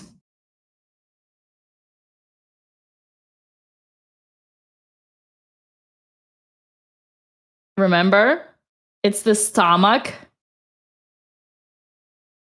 Stomach heaven, exactly. We talked about it. I don't know, Hammer, we have this expression in the Russian, like you gotta put your rooks on second and seventh because it is обжорный ряд. And her opponent goes after the pawn on a7, Dina. Oh She's my God, getting the stomach heaven. He doesn't know. Okay, just to make sure everybody understands, once you get 2 rooks on the 2nd or 7th in the rook endgame, it's a game over. It is a game over. It's a basic strategy. Hammer, have you heard of a stomach heaven? No. Or stomach paradise? You haven't heard? Come on, haven't your Norwegian childhood coach Mark Dvoretsky teach you anything about the basics of rook endgames? I mean, I am quite good at rook endgames, yes. I actually can't believe. For instance, I know Yeah. that Andrea should now go rook takes c2. And after rook f1, it's crucially important that she keeps this a pawn. So she needs to go pawn to a5. So that if white keeps chasing, you can go with your rook to defend. But Hammer, you know, the bright side is that it's not like she has a choice. Even if she doesn't like understand naturally that she needs to keep the pawn, like she doesn't have any other idea. So she's gonna do that What anyway. do you mean? She can go rook a2. Yeah, but rook a2 is like you don't attack because I mean I see what you mean. You think that and then we win anyway. Yeah, and then you know that theoretically speaking this is a draw, even though you need some technique. I actually won. You would not believe, but I once outplayed in a classical game a current world rapid champion in this exact position, 4 against 3. But it's yeah, no, Andrea knows that. Andrea knows that she shouldn't trade pawns when she like too much when she needs a win. So Yeah. I'm confident here. I have faith. But it's very, very important. So when you're attacking or when you're up a pawn, when you're trying to go for the win, it's very beneficial to try and keep pawns on both sides of the board. Because if your opponent manages to get your last pawn on the queen side, most of the time, it means that they can then only focus their defensive efforts on one side of the board. So pawn to a5 is the only tricky move Andrea has left. No, come on. It's wait, but right now she hasn't yet captured on c2. No, but pawn to a5 is good here as well. So oh, nice. Just the idea of pawn to a5, either now or on the next move. Very, very important. I actually cannot believe that one of the chatters fell into my Norwegian trap. People, have you heard of such a thing as trolling or sarcasm? But I can understand. Don't believe everything you read on the internet. How is Alexandra doing? Her opponent is still thinking. Nothing changed, right?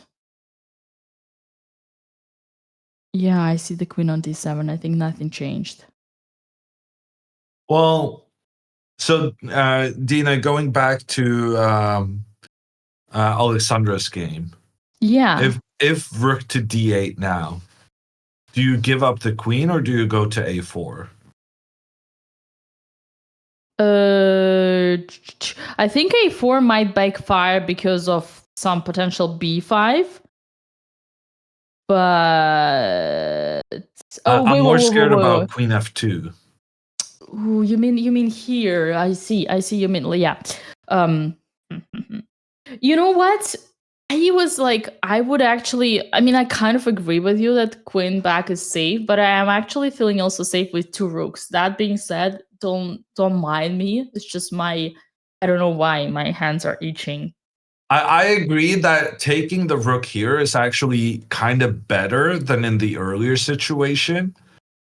Because here, if we take the rooks, the benefit of already having developed the bishop is that now we can go rook f1 and prevent the queen from getting to the f2 square.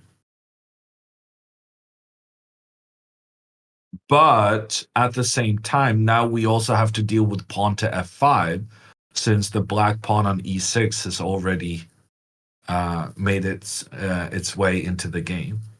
I still like this move a3 for Alexandra. And I think it's quite important here for Alexandra not to make the trade between the pawns, because then black no longer has doubled pawns and black has 3 pawns that can progress easily through the center of the board. Not to mention that this bishop on the diagonal could be quite scary as well. So if such a situation arises, I would want to go a3 as Alexandra to give the king some space. I'm happy to give up this pawn because with tripled pawns, these guys are not going anywhere. Yeah, black wins a pawn, but it's not actually helping you. Oh god, I cannot. But that's a look at very that. important realization to make, that you don't make this trade. Making the trade is actually a disaster.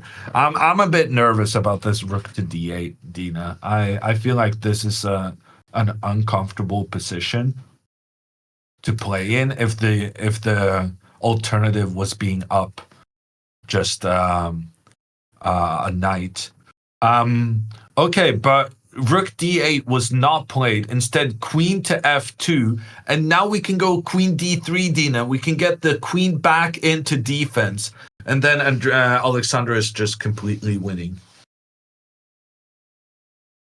Very good news. I'm very happy with this. I like that instructional moment where you showed after f5, white should not react. And that for me is another example of two-factor thinking, chat.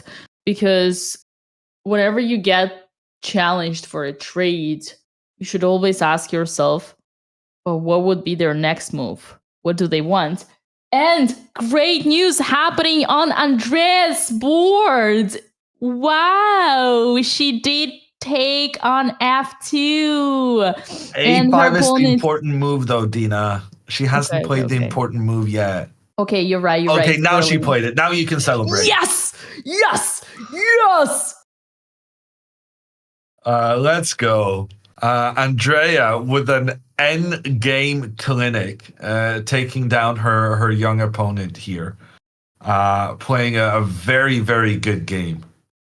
Andrea's taking that kid back to school. And now after rook to a7, she can just go back to try and keep the pawn. And if white then tries to activate their rook, because now black is no longer putting pressure on the king, if white tries to get the heaven massage, belly, stomach, heaven, then Andrea can both attack and defend with her rook. That's beautiful. You know what? I think she's winning this pawn by force. Oh, actually, no, because she cannot book the rook. I'm trying to adapt to Dina's expressions. Oh, belly massage, the stomach paradise. Man, I cannot believe you haven't heard of that one. Oh god. How can you not believe that? That is the most ridiculous thing I've ever heard. Come on, you're a grandmaster, Hammer. Any grandmaster studies chess with the endgames with Mark Dvoretsky. You gotta have. You do realize his books are published in English as well, right? Yeah, but it's just, where is your culture, Hammer? Where is your Russian, your native culture, your native Russian culture? I did actually start studying the Cyrillic alphabet when I was 18, because I decided I'm going to be in chess for a while, it seems, at this point, and it might be useful to know some Russian. So, yeah. Huh. Look at you. Well, see, and that's about everything I can say. We talked a lot about sarcasm and irony. Okay, this is the one that I actually need to explain to you. Basically, Hans Niemann talked about it many times. He actually is learning Russian now, but because he hallucinates that he's another Fischer. What Fischer did try to learn Russian. Basically, Russian dominance is so big, or used to be historically, now it's going to be Indians, but used to be so big that whenever you become a grandmaster, even if you are like a Hammer, who is like a Scandinavian, you automatically have to enrich that culture of, the Russian institution of chess. Because this is how you can get better. And basically, promoting to a grandmaster promotes you to your Russian roots, even if you didn't have them. I don't know if that was clear. Great news on Andrea's board, because now the f4 pawn square is future for us. Imagine if rook gets to f4, we would attack both a4 and f2. And actually, Well, she can just win the pawn right now, Dina. oh yeah. Yeah, okay. Amazing news for us, because girls are playing fantastic chess this morning. I don't know what's going on. I think it just wanted me to be awake and, kind of give me this energy to bear with 2 rounds during the night. Me and all of you guys who are watching from the American coast. Are there any Americans in chat still? Surely sensible Americans have gone to bed already. What are you talking about? Most of our chat is from North America. We're also Canadians. We have so many Canadians. What about Mexicans? Argentina, are you here? Brazil, tudo bem? Well, Brazil is waking up right now, so that wouldn't be the biggest surprise. Is it 5 or 4 hours to Brazil? What you're talking about, Brazil is only 1 hour ahead of me. Okay. And that Wake means me up. it's Show 5 me the hours? Brazilian grandmaster that's gonna wake up. I mean, Brazilian chatter that's gonna wake up at... There are people who wake up at 6 a.m. on Okay, a actually, you're regular right. basis. Right, it's just I don't not understand us, it, but there are those people. Yeah, no, you're right. You're right. You wake up at 4 a.m. today. Oh, I thought you were going to say daily. For No, waking us. up at 4 a.m., that happens to me as well, but then I try and go back to sleep. Man, I'm so proud. Now that you're so active, guys, let me make sure we get it straight.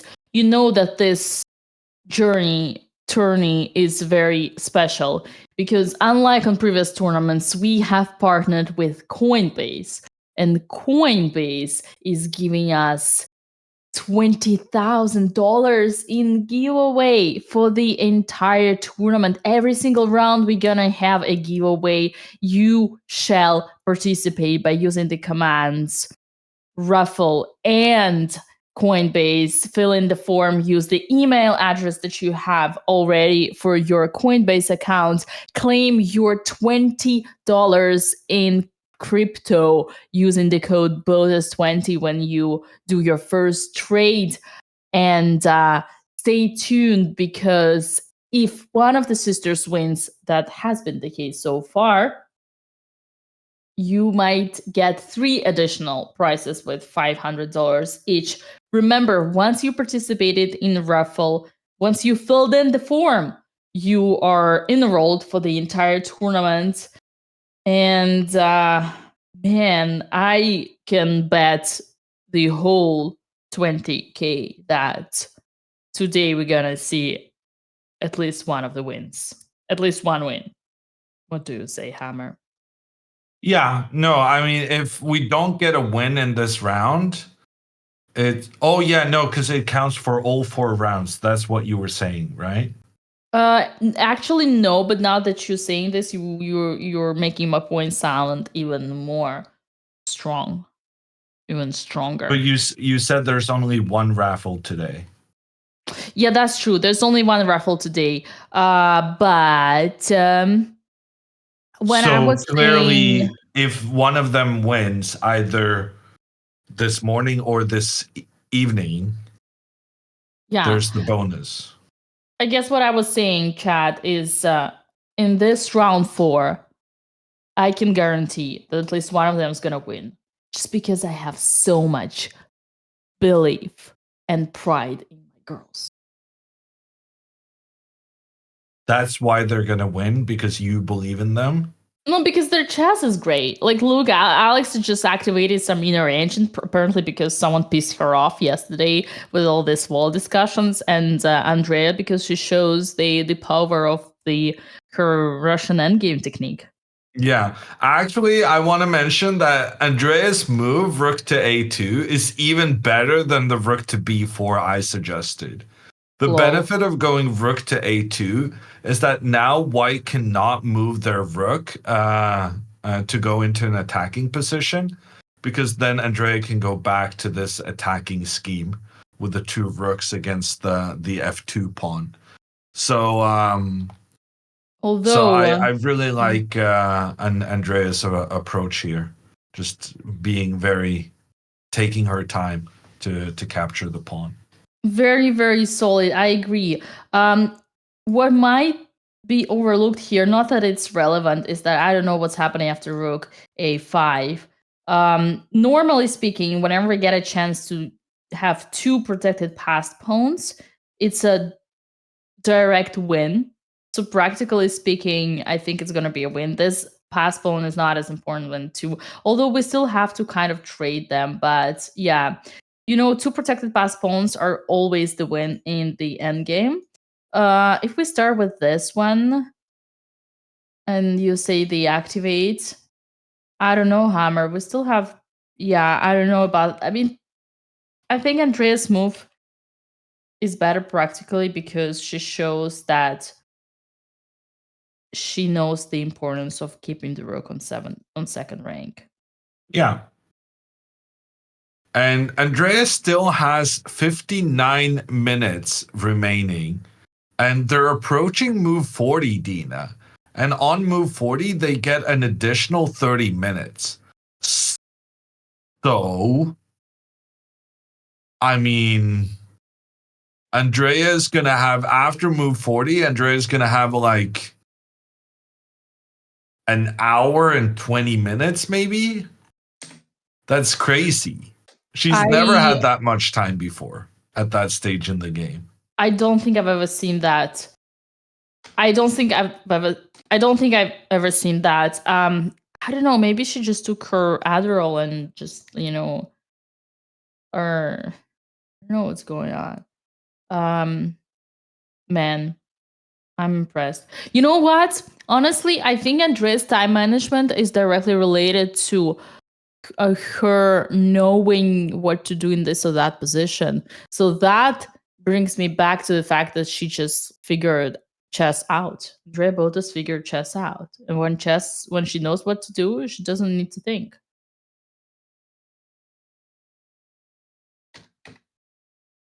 And when is it she knows what to do? Like in this game.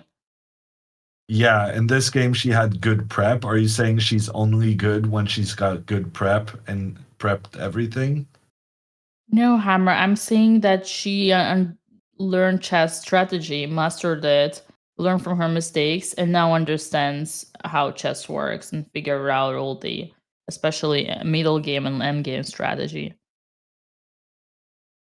And she did that overnight?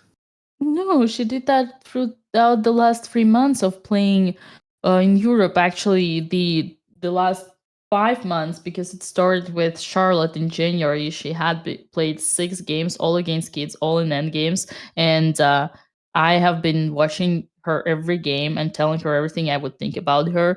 And yes, it was hard, but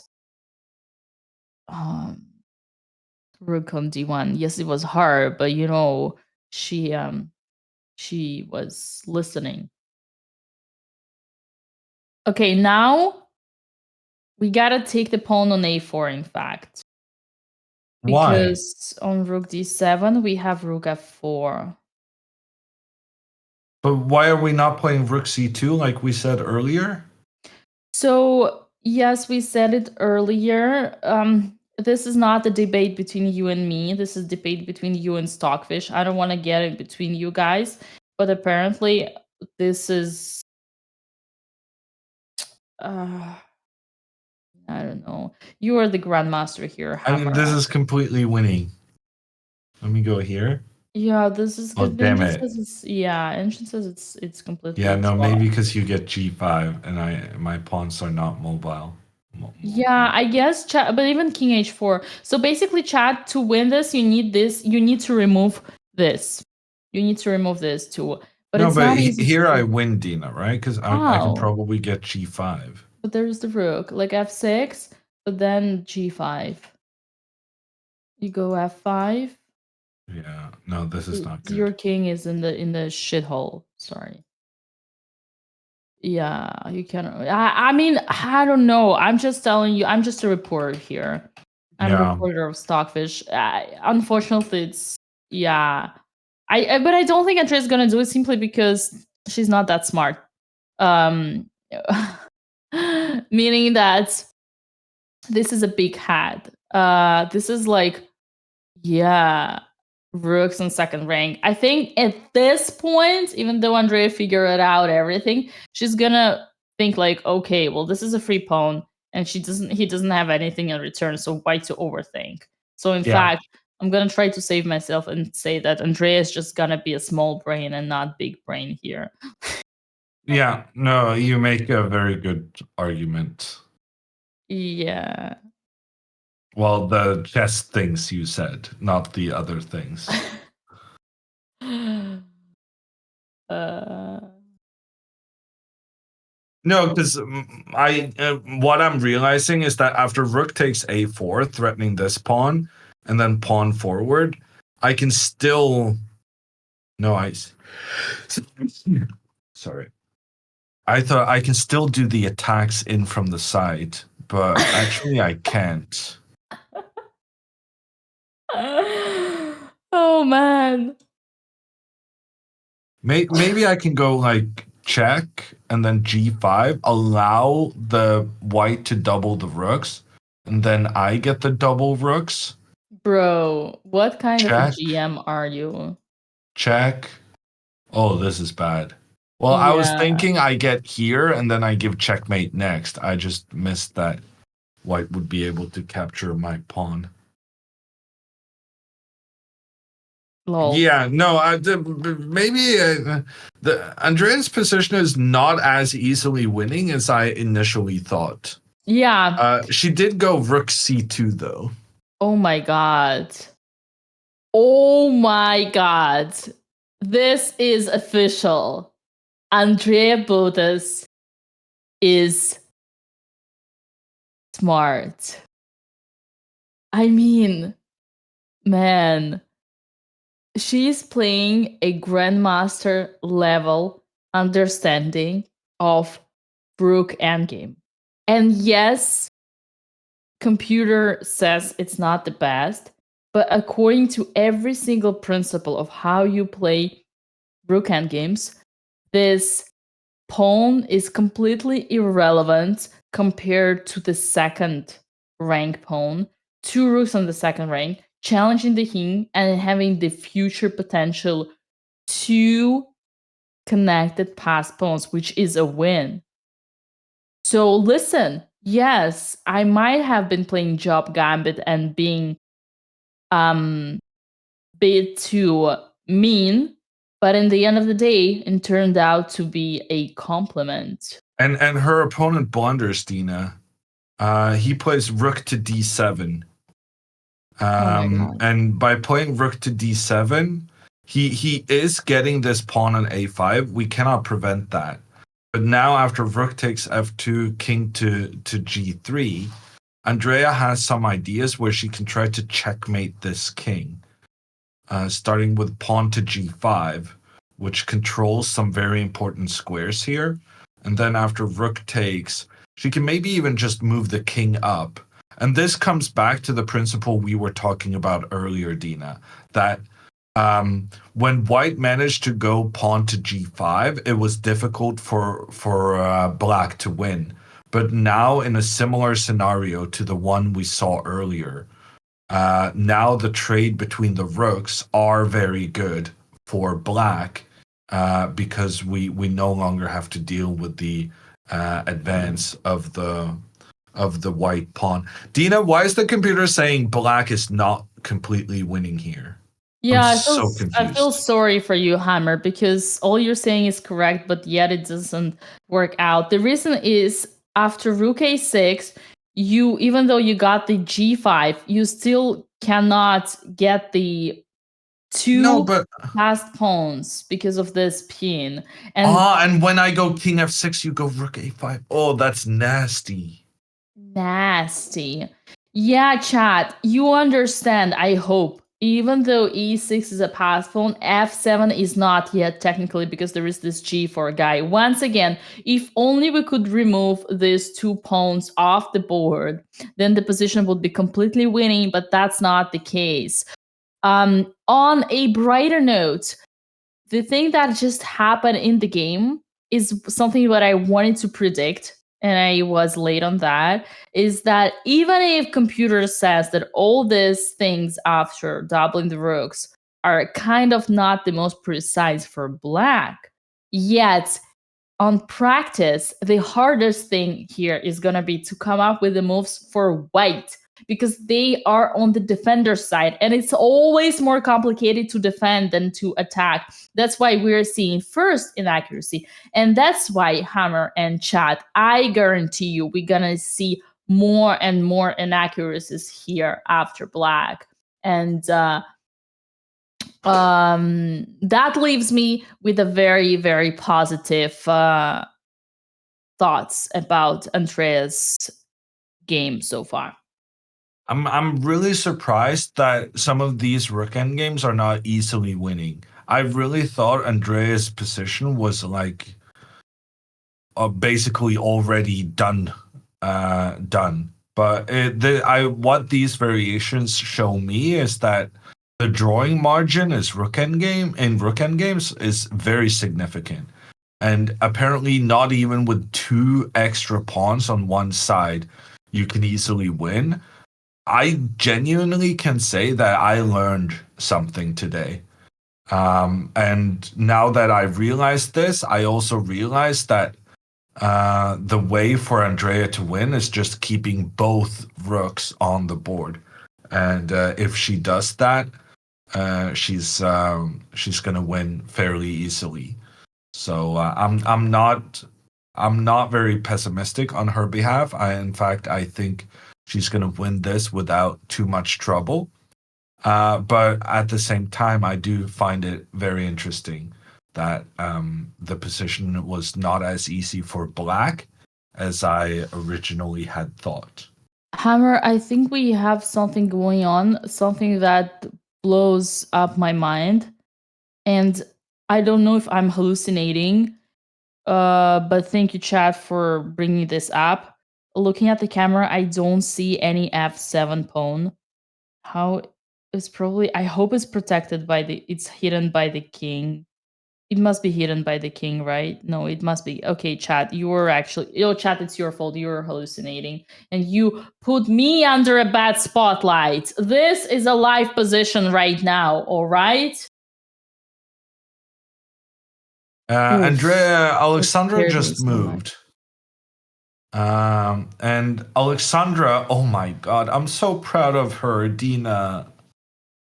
Alexandra had this situation where her pawn was being challenged in the center of the board.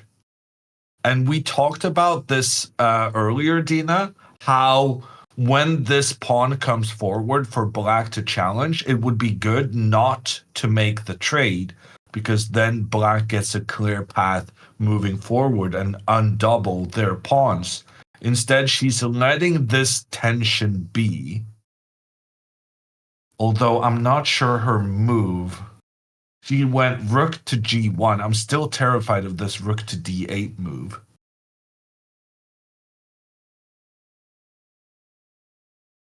Okay, she went rook to g1. So I guess I'm happy that she understood to leave these 2 pawns as they are. But at the same time, I am slightly nervous about this rook trying to trade 2 rooks for the white queen. And now we get to put that to the test, Dina, because rook d8 has been played. And on this occasion, giving up the queen for the 2 rooks would be a losing move. Apparently, it's not a losing move, but it looks pretty bad because here the bishop is under attack and the rook is under attack. And the rook can defend the bishop, but then the black queen would be able to capture the white pawn, and then you would be facing an army of black pawns rushing down the side of the board. I mean, I still cannot believe you just said that you're so proud of Alexandra. But she's playing well, and like now she's played well 4 games in a row. Yeah, Like she's never played well 4 games in a row as long as I have known her. Okay, that I mean that from a night the best way. What I like about Hammer is just that he's so naturally good at giving compliments, kind of like I am. You know, it's like there is no possible way that the compliments would just be a pure compliment, right? But I almost felt tears on my eyes. I just wanted to say, Hammer, I don't believe you have emotions, but you actually do. You have sympathy. That's so beautiful. That's so. Oh my God! Alexandra just sacrificed her bishop. No way. What? Queen g5. Oh, Queen g5 is great. I don't know why I was worried. Because this is fantastic. Oh, this is not a sacrifice. That's yeah. It's not even a sacrifice. It's actually just a free rook. Wow. And if he tries to trade off this rook, then Alexandra can take back with the bishop, so that the bishop is no longer under attack. Yeah, and here Black would be challenged to find the only possible move unless they're completely busted, which is rook to f6. Yeah, but then still bishop takes h5, and it's just completely winning. Right. We don't want to get into this because God! We can always go back. It's fine. It's all fine. Okay, we can always go back. Thank God. Yeah. Bishop h6, I had not seen, to be fair. It's okay. It's okay. I don't expect you to. No, but that's completely winning. I have no idea why the computer is not saying white is. Computer is saying white is only slightly better. And Dina, look at Andrea's board. Andrea goes g5. Oh my God. Positional understanding all around. Andrea's playing positional chess, and Alexandra is playing attacking chess. The roles are completely reversed. Oh but both are winning. After rook takes a5, we're gonna see king g6, followed by rook f4, and then rook a3, and then rook b4, and then rook b2, and then rook a1, and ladder checkmate.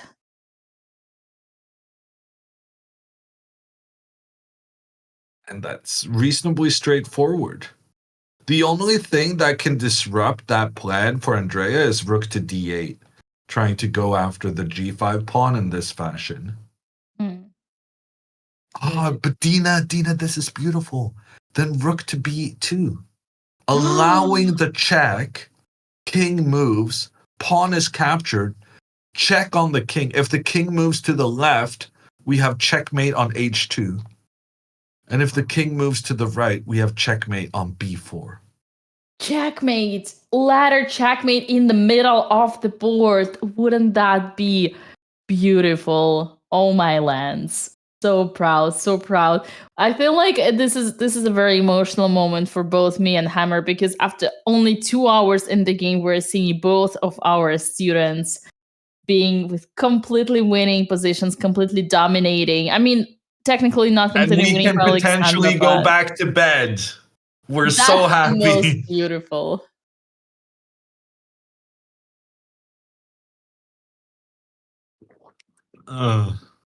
Yeah. Well, listen, maybe these girls are doing this just for us because they know, like, those two definitely don't want to spend 12 hours today in the commentary studio. It would be nice.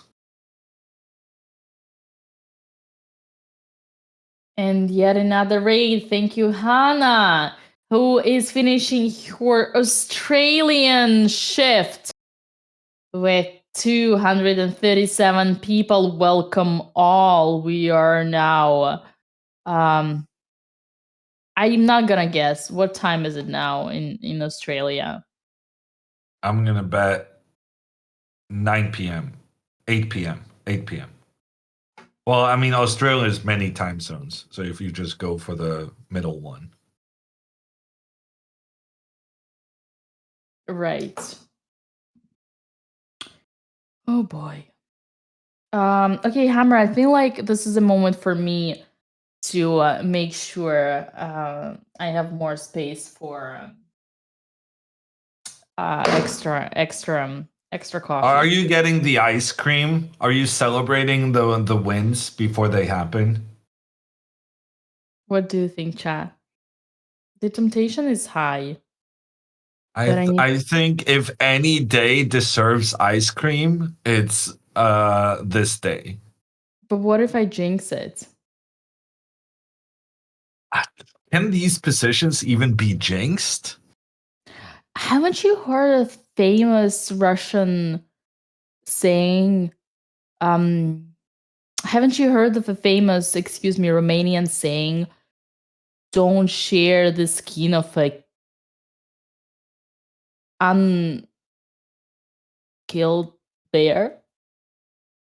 Chat, help I'm me. not sure that's Romanian, and I'm pretty sure it's sell, not share. But I have heard the similar Norwegian expression.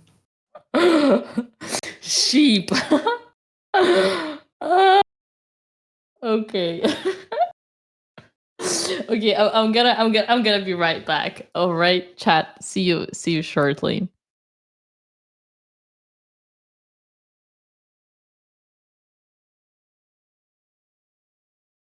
Okay, you're all alone with me. I think Dina's sleep deprived.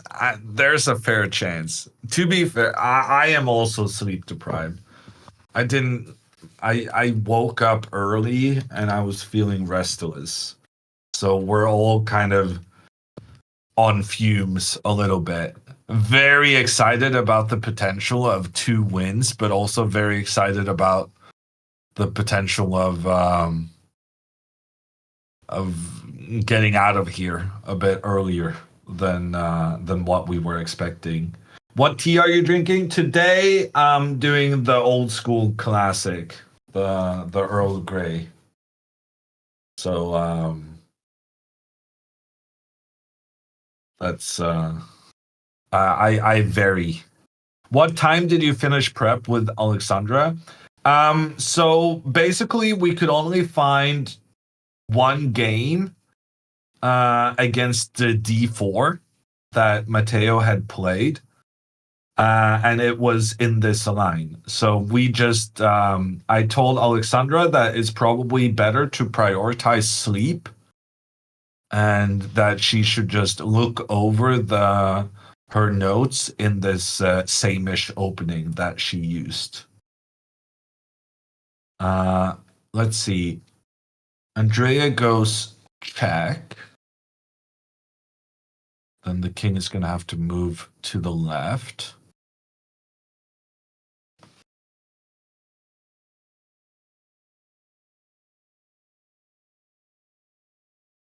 Don't count your chickens until they're hatched. Ah.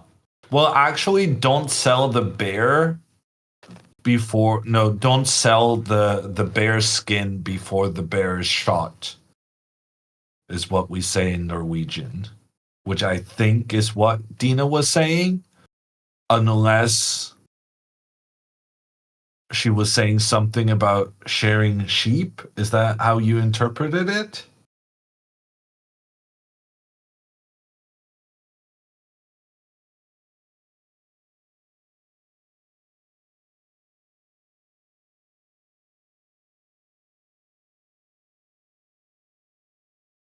No, I'm not sure Dina knows what Dina's saying. And it's unclear. Okay, we got some moves. Matteo is trading off the rooks, but Alexandra has her rook and queen pointing in towards the black king. Right now, the pawn on g6 is undefended. If Alexandra is able to capture that pawn, that will also lead to checkmate down the line. So rook to f6 is pretty much a must-play move. And here, Alexandra will go bishop takes h5. The bishop cannot be captured by the black pawn, as that will lead to a checkmate on the king down the g file. But Dina had a move for black here. Oh, Matteo plays queen takes h2. But now Alexandra can capture on g6, and she's going to play that pretty quickly. And now Alexandra will have both her queen and her rook pointing down on the black king. The only way to defend against this checkmate is moving the rook one step forward. But then Alexandra can also capture the pawn on h5. And Alexandra is mopping up here. The bishop coming in, attacking the rook. The rook will have to move again. And after the rook moves again, Alexandra can then capture on f5. And after the recapture, she can go knight to e3, going for this pawn, bringing the knight into the attack. Matteo can go for a checkmate threat. But then Alexandra... maybe rook forward. Yeah, she can move the rook up and then the king up. This is not as clean as I was hoping. I didn't want to have to move my king out of its safe spot. But with the knight coming to f5, this is completely winning.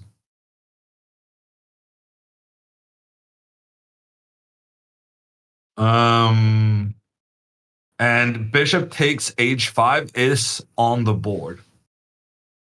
Alexandra is about to complete a very impressive game. And let me remind you, Alexandra is playing on board 1. She is the highest rated player with 3 points out of 3. In the standings, there's only one person ahead of her on tie breaks, but that person is Matteo Nardoni. And Matteo is about to feel the wrath of the Botez, which will put Alexandra in first place after 4 rounds.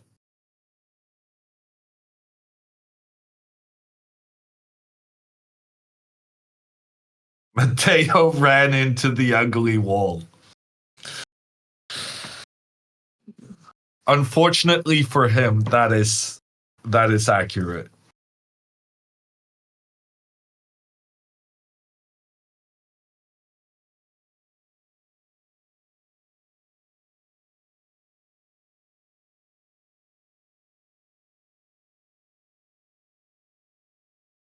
And Alexandra will not only be the people's champ, but the actual champ. I mean, it's still early days in the tournament, but the way she's playing, it's looking amazing. Alexandra went rook to d1, and that was the computer's top choice. And actually, there's no way to stop checkmate now. The rook coming into the d8 square, and the computer announces checkmate in 6 moves. This was even better than what I was suggesting with getting the knight into the game. That is brilliant. And Matteo is going to have to resign the game. And somehow, Alexandra actually manages to finish ahead of Andrea, despite Andrea playing such a good game. Oh my god, what did I just miss? Alexandra destroying the little boy. How dare she? Is this what she calls a sympathy for younger generations who only start to learn chess.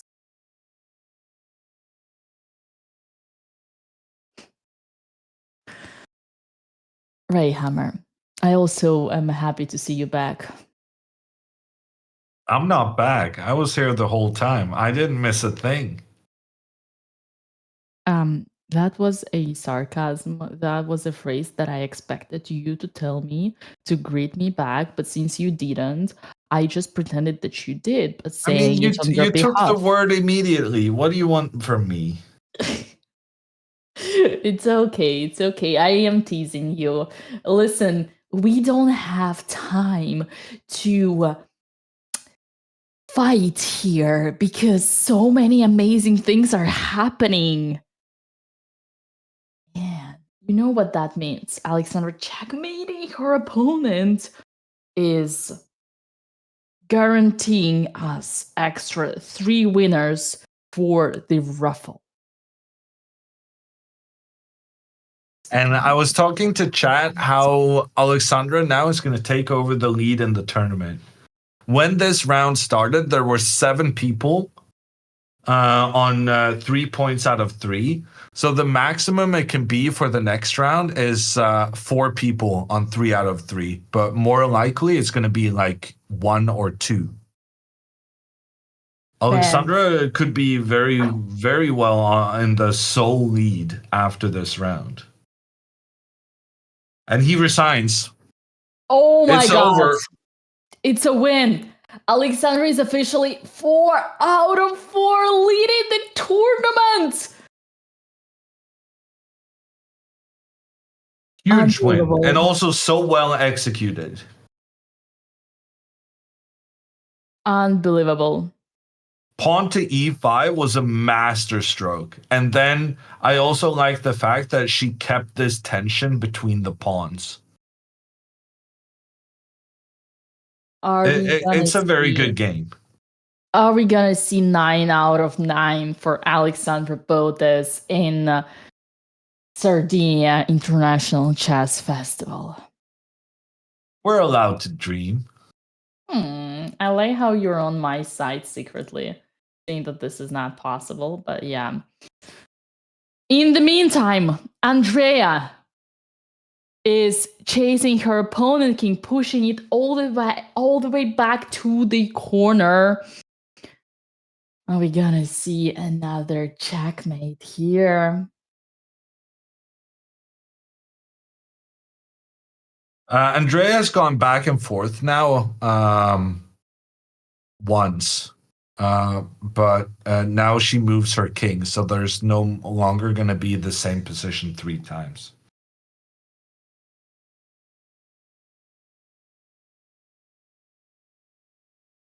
All right. Man, I cannot believe. I feel like I gotta see it. I actually want to see it. Go ahead, Dina. I almost feel like me leaving you guys for a sec brought you luck.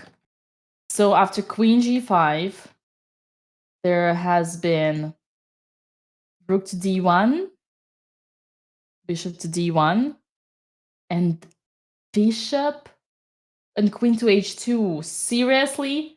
He fell for that? Man, I'm so happy Alexandra taught that kid a lesson. Man, you can't be grabbing your pawns when your king is getting under attack. Grabbing pawns on the same side. He must have blundered something. I don't know why. Rook f7, and after bishop to h5, rook to e7, Alexandra is putting the game to an end after rook d1.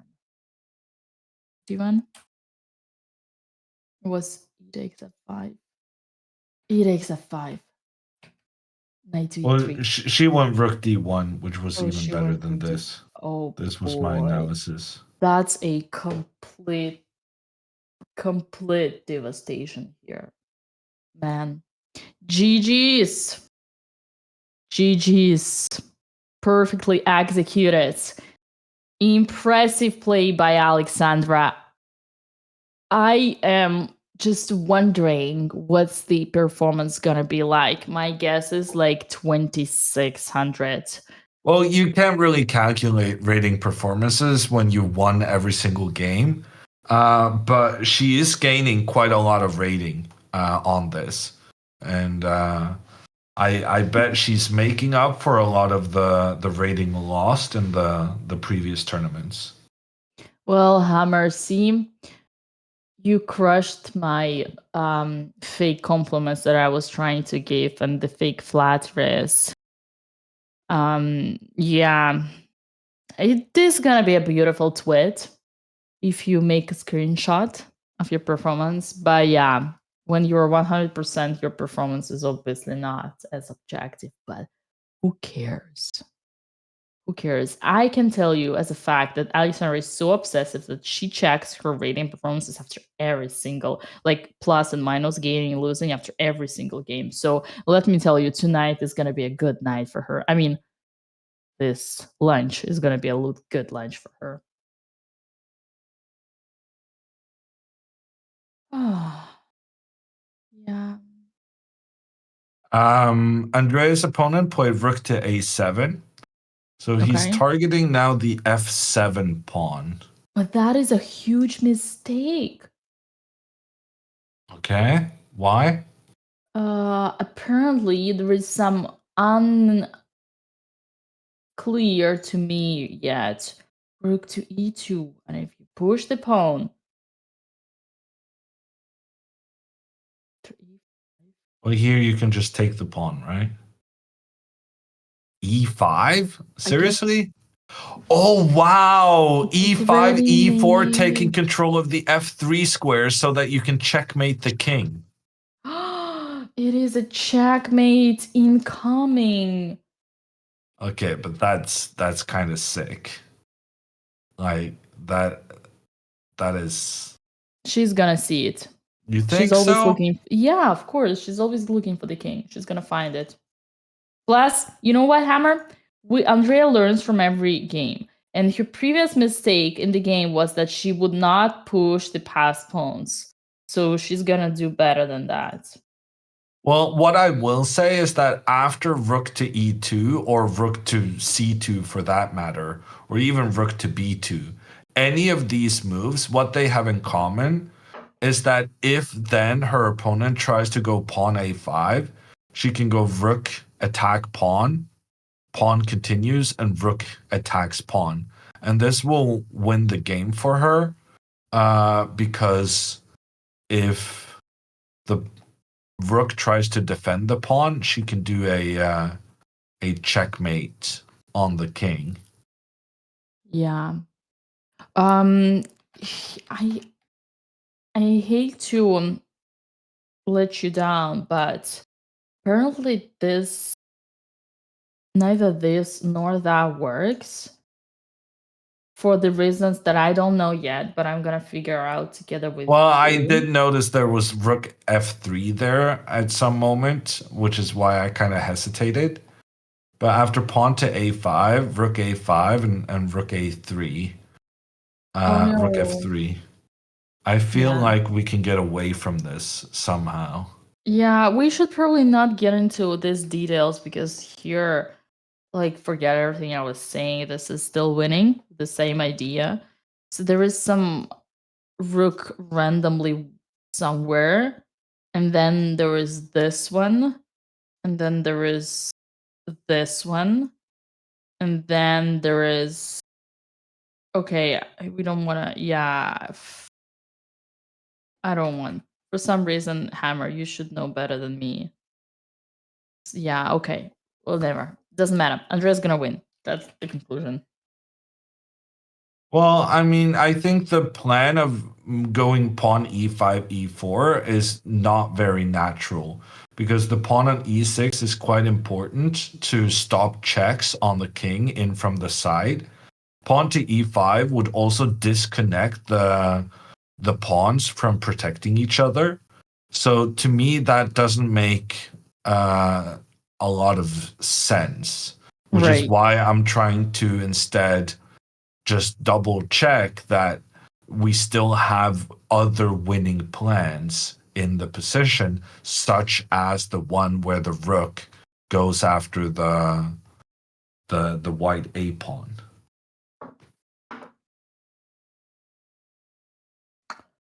Listen, I told you this before. I'm gonna repeat myself again. Even though Engine can always save rook endgames and always finds a way where white can still fight for a draw, there's this famous saying, all rook endgames are drawish.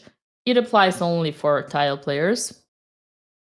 Regardless of all that, it is always way tougher to defend within, like, when playing a game in practical, like in practice. It is way tougher to defend rather than attack. So even if Andrea's position is not entirely clear, her opponent is gonna go crazy. Her opponent is gonna lose it. I can guarantee you. So do participate in the giveaway now before it's too late. Use the command raffle, sign. Alexandra is in chat saying that Andrea's opponent kept sighing very loudly. So clearly he's quite unhappy about how this game has gone, which we can completely understand because Andrea has played a really, really good game, and she's never really given her opponent any chance to get into it. Yeah, I mean, I don't have the right way to put it, but if you're listening, Alexandra, I don't know who has played better today, you or Andrea. Like, Andrea's chess has been so good today that I don't know if I can say it's been just as good as yours, because yours has been fantastic, or it has been even better. It's just like one of those moments that I cannot tell. I think Andreas played better chess, but Alexandra had the best move. Like Alexandra's e5 move was by far, like, it was fantastic. But overall, I think Andrea has played the most flawlessly. But that's also quite natural because Alexandra was in a super complicated position, while Andrea was kind of like in a grindy end game, and it's easier to get all your moves right in the end game. Well, Hammer, I agree, but also disagree, because easier for who? Easier for a person who always looks in the direction of the king and never in their life would consider trading the queens and now playing endgames like a grandmaster. I don't think you can compare what's easier and what's not. But I do agree that both sisters have been playing fantastically impressive this round, and so much time on the clock for both of them. Back to Alexandra's comment. I would be delighted to, now that I don't have you singing like a chicken with your wings on the background in my ears, and I have my words on this, I would be honored and delighted to take you on this challenge. The only thing I want in exchange is you putting something on the line as well, because believe it or not, but I have an experience where I would be tricked by kids into making bets where I don't have anything to win from this, and I'm learning from my mistakes.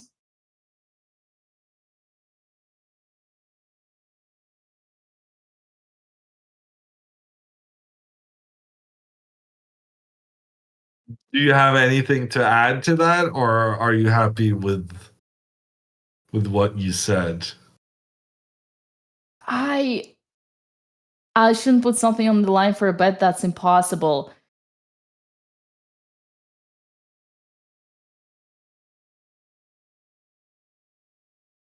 I mean, I don't feel it's fair to having a one-side bet. So, But you're not addressing an Alexandra's comment, though, Dina. If something is impossible, then what does it matter whether she has nothing on the line when it's never going to happen? And also, why won't you just admit it's not impossible? Then Alexandra would back down. Wait, Hammer, you are the professional chess player here. You're a grandmaster. Just look into my eyes. Look into Chat's eyes, into Alexandra's eyes. Just look straight there and tell us if you have ever seen any chess player finishing an open tournament throughout your career. Seen a chess player finishing a tournament with 9 out of 9. I won the Norwegian under 13 championship with 9 out of 9. Alexandra is almost 30. What are you talking about?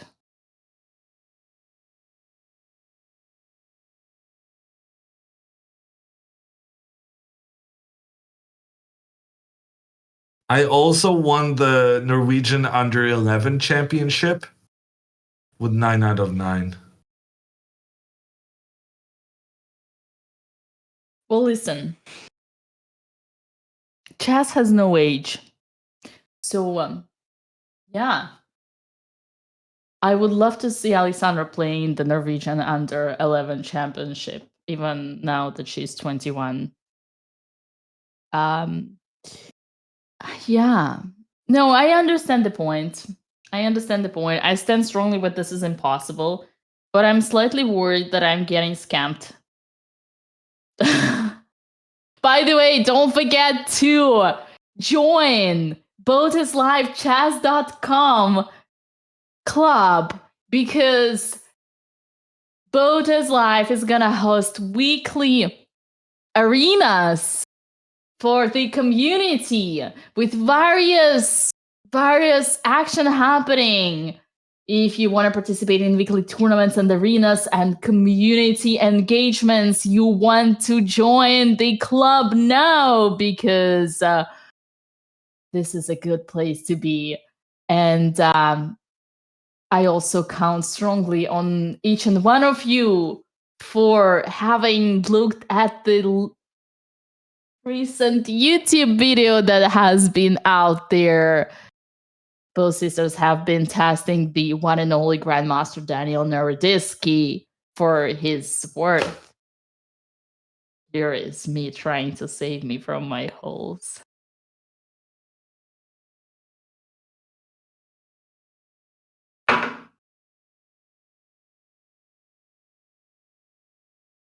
What do you say, Hammer? I don't think there's anything saving you in the long run, Dina. I think it's only postponing the inevitable. I'm not afraid. I'm not afraid of the boss. I'm not afraid. This is democracy over here. This ain't Russia, girl. You don't get fired just because you disagree with your boss.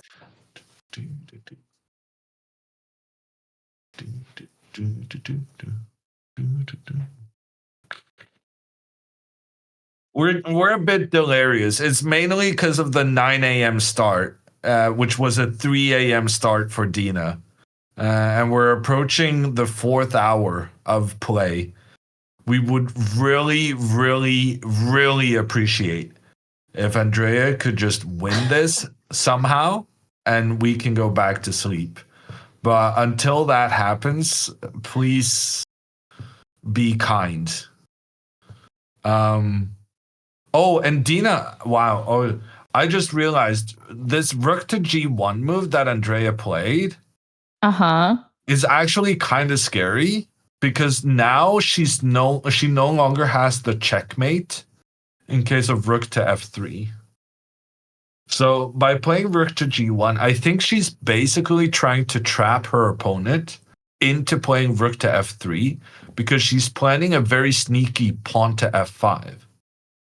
Oh my lands. And then after pawn takes on f5, she has king h6. But I'm not sure she herself realizes that king h6 is what she needs. Because if she recaptures on f5, then it's a draw.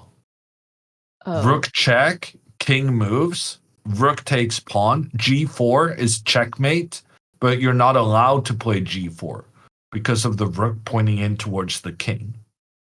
Wow. Well, she's gonna fix it. She has plenty of time.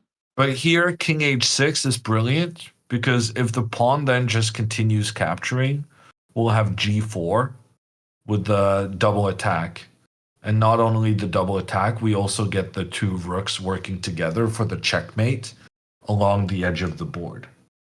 Yeah, she is gonna find that. I guarantee you, chat. I mean, maybe, but I'm a slightly nervous that she had to play such a tricky move as king h6 here. If she goes king h5, then she gets checkmated, which would be quite sad. Right. Yeah. Yeah, about that.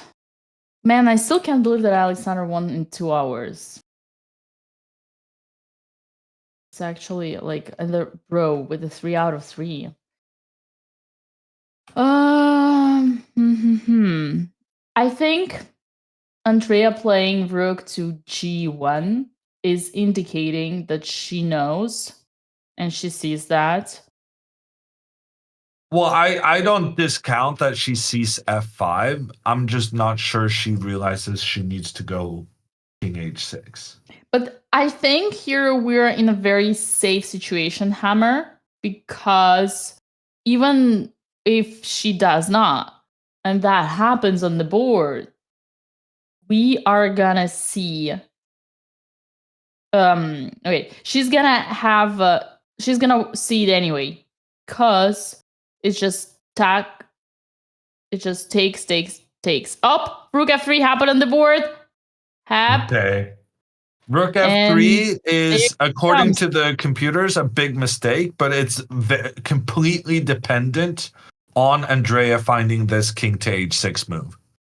But once again, Hammer, she's gonna have to find it anyway because she can calculate. She can do 1 + 1 = 2 and just check and take the pawn. She's gonna see it. So she's gonna pause here and think. And then she's gonna find it. Big moment. Andrea can decide the game in her favor right now, but it requires precise calculation. She's gonna find it. Yeah, probably this was her plan to create this trap. And look at her. We have the Andrea focused mode. This is when bang, bang, bang is in her head. She's gonna find it. Bright side, once again, highlighting for you guys that she's in one of those moments where she doesn't have much choice. So by the force, by process of elimination, she's gonna make the right move.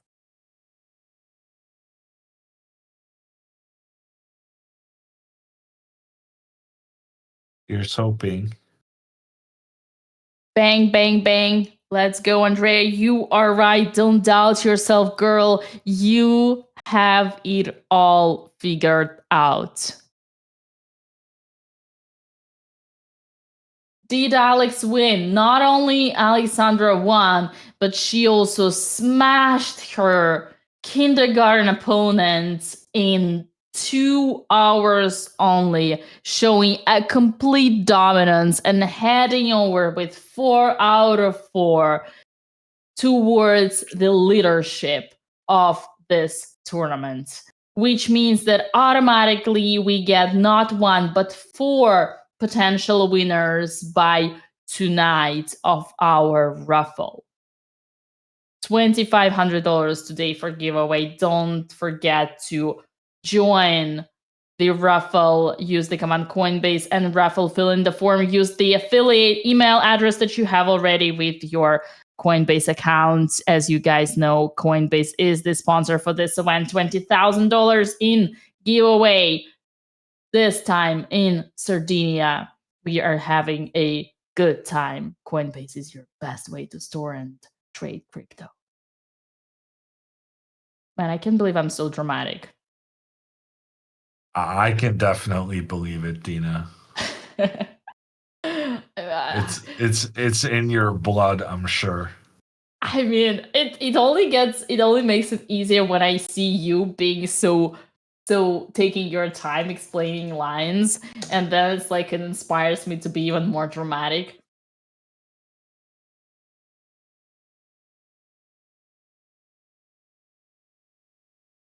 Andrea plays rook h1 check.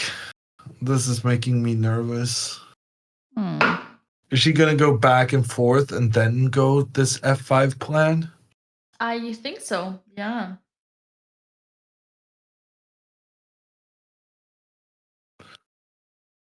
I don't know, Dina. I don't like this.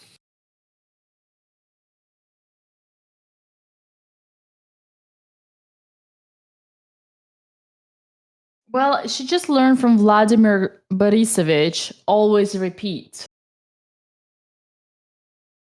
Up! Yeah. Oh boy. No. Wait. What? Just happened. It's fine. It's fine. Oh. She's just going back to the earlier position. It's not a draw. It's not a draw. It's just a repetition. Oh, it is a draw. Damn it. It is a draw. No. She played such a good game.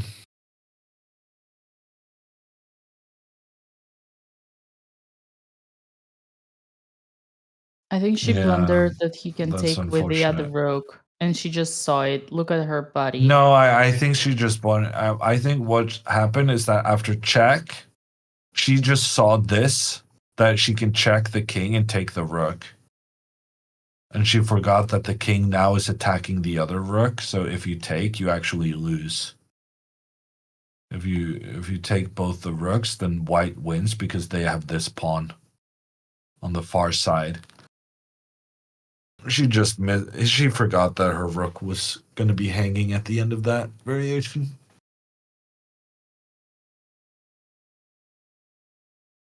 That's very unfortunate. She deserved to win that game. And he played rook takes f7.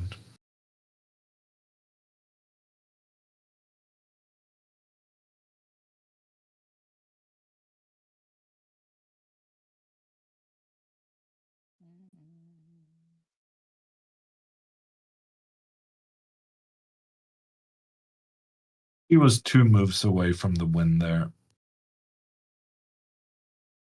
And now she's going to realize what she did. She can try to use the other rook to trick him. So she can try to use this rook, because then if the king moves over, then now she wins. The difference is that now the king no longer has connection with the rook. So this would be winning for black. But the problem is the king can just go back into the corner.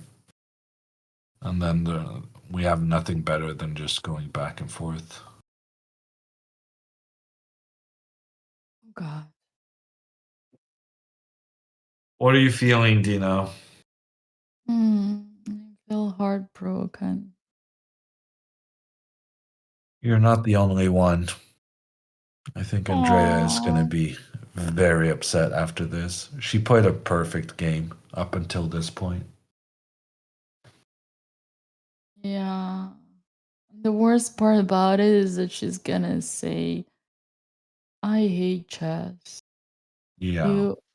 And then she's gonna really feel it, and like she's not gonna embrace everything all the progress she made and all the personal growth that she has shown, because this half a point is gonna spoil all the taste of the process. He's very jittery, but it's part of it is just being excited that he got away from a very bad position. But also nervous because Yeah. of yeah, not everyone is like he's clearly not used to competing in chess. So he is extremely nervous.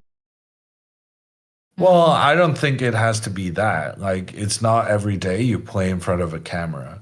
The camera does put extra pressure um on Man. the players. Oh wow. Yeah. I used to do that too. But secretly. I would do like that. Hiding my it helps calculate. I used to do that too. Man, I wish, yeah. So bad. It's like I wish like even a hug wouldn't help. I mean, Andrea did everything perfectly. Really.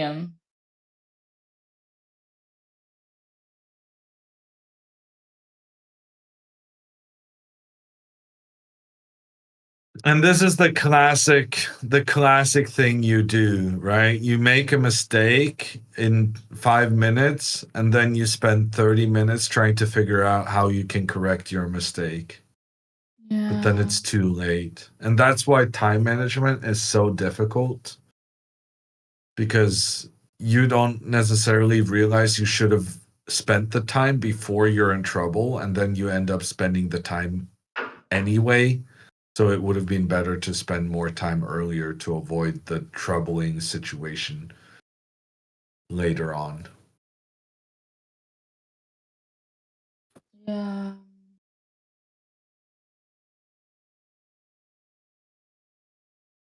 I think Andrea's going to spend a lot of time here trying to just come to terms with what happened. Could she still go for the win with e5, Dina? Good question. Let's see.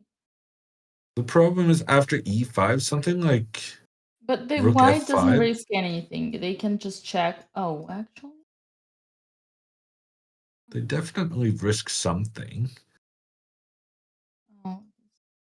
So my idea was that after rook d7, king e4, now we've taken control over this square, so we go for the checkmate. But yeah, rook takes g5, takes care of business, because both rooks are pointing in towards the pawn on e5, so this doesn't really help anything. Andrea ends up going for rook to g2 check on the king. The king has to move. Yeah. And now Andrea has to give another check. She doesn't really have much of a choice. And then the rook will come back to try and attack the black rook on h2. And that is unfortunately the end of the story. After king g3, Andrea has nothing better than to go for the repetition of moves here. Because if all the rooks get traded off, white will actually win due to the pawn on the side of the board. So rook to f2 played by Andrea. And her opponent is going to go king g3. Yeah. Good save from him. Good save from Filippo. But this was kind of Andrea's game to lose. She played such a strong opening and great middle game, end game, and just lacked the finishing touches. Oh, yeah. Mm.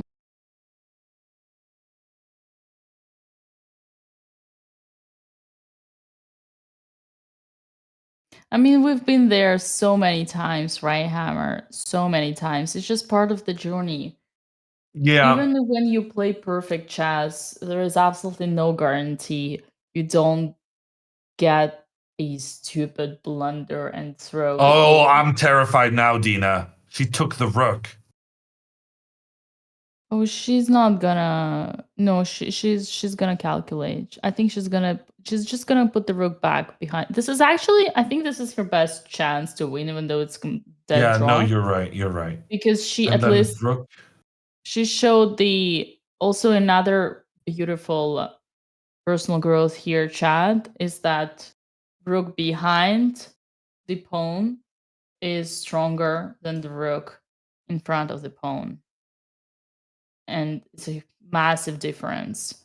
So this is another growing moment. But unfortunately, there's No, but she still has chances here, right? it bring in the king maybe, yeah. So king f6, and now is rook a5 the only easy way to make a draw? Well, he's gonna push. Oh, actually, Chad, I mean, he's gonna push. Oh, He's not gonna rook play. a5 is a draw. Yeah, Rook but he's never a5 is gonna very play. good because it takes control of the e5 square and prevents Andrea from getting her king into the game. Right. So this is a draw. Yeah, I don't think he will ever do it because it's like you're reading how those players operate. If you got a pawn, you gotta push it. That's the only candidate move. So after pawn to a5, Andrea will go king to e5. Her Yeah. opponent will continue pushing. Then Andrea can go check on the king, force the king back. Then she moves her own king up. Now she's threatening the pawn on g4. Listen, man, I think Andrea's taking objectively her best practical chance to continue fighting for winning this game, even though it's a draw. There is still a room to make. Oh my She god! found rook a5. What? Yeah, well played. Well played. GG's. Where is his ambition? Didn't he want to win himself and push his passer? You just played the best move in the position, though. He did, but I expected him to get overly excited and already think about the win and see, oh my god, I passed pawn. Maybe I'm gonna get a queen. I just made it to the draw. Now I'm gonna make it to the win. You know how it goes in those minds. Yeah. But he made a very good call here. Well, Andrea's going to have to go e5, and then he might still go for pushing. But he's going to give a check, and the king is going to be forced back. Oh, I guess then you can just go back, actually. Then this is a draw, because you cannot push forward, because then the pawn on g5 is captured. No, actually, here she can go up here, and she can avoid the checks. Yeah. Yeah, so this is not going to happen. So here, white would need to go king g3, but then pawn to e4.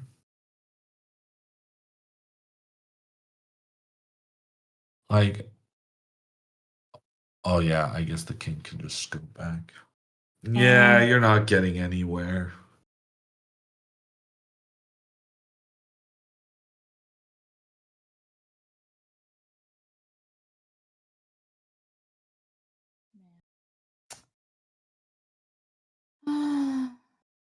Okay.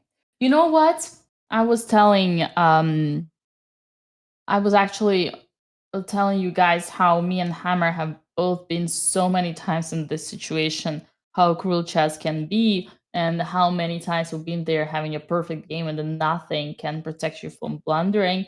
And finishing that thought, I actually think, Hammer, that Andrea here is lucky because we both know in most cases, not only you lose half a point, but you get such a ridiculous blunder that it costs you the entire game and then you lose. And then the fact that here Andrea only gets swindled by half a point is not objectively the worst case scenario. You know, guys, when it comes to blunders, can be anything. You can blunder a pawn, you can blunder a queen. All I'm saying here is that thinking positive, she will still get half a point, which is still okay, fine. And now that Alexandra is 4 out of 4, it's not like Andrea, like in Andrea's mind, right? She is not competing for the first place, so half a point, losing another half a point is not as painful.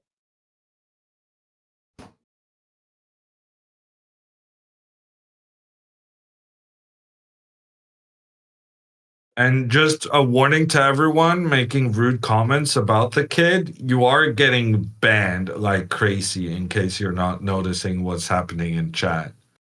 If that's how you choose to get banned on the channel, that's up to you, of course, but surely there's better moments. Yeah. Boy, Andrea is hating herself right now, which is understandable, but yeah, girl. I'd We much are with rather get you. banned for hammer trolling, says Avatar. That's what I'm saying. Save your bans for the right moments.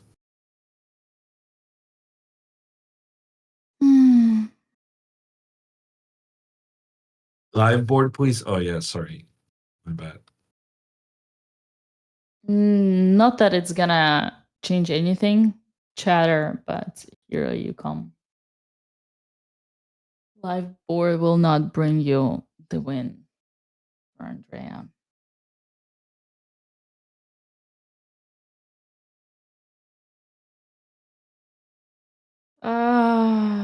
I mean, you're probably right, Hammer. One of the reasons Andrea went for this line is because she didn't see that G4. Otherwise, she wouldn't even do this. She probably didn't see that G4 because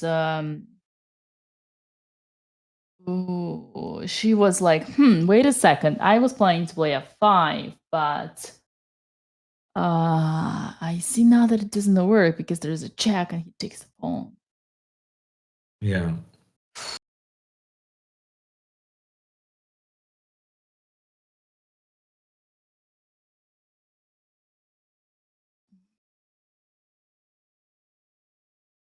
Is there any way black wins this?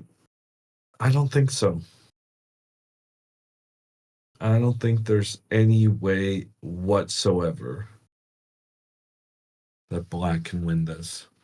The only way was to activate the king and get the king close to the white pawn. But with this excellent rook move, Filippo, he has prevented the black king from getting across the 5th rank and over to the other side of the board. So with white's latest move, it's just no longer possible to win, unfortunately. Yeah. Is there another game later today? Yes, Cosmo. In 4 hours. 4 hours from now, we're gonna have another game, the 5th round, and we'll see if Alexandra can take her perfect score to 5 out of 5. I took a deliberate. Deliberate? I don't know if that's the right word. I took a deliberate decision on not taking my second cup of coffee this night because I'm counting on taking a nap and I want to enjoy those 2 hours of sleep that I will have this night. Chat, I hope you realize that I have sacrificed my night's comfort sleep just to be here with you for today's 12-hour night shift.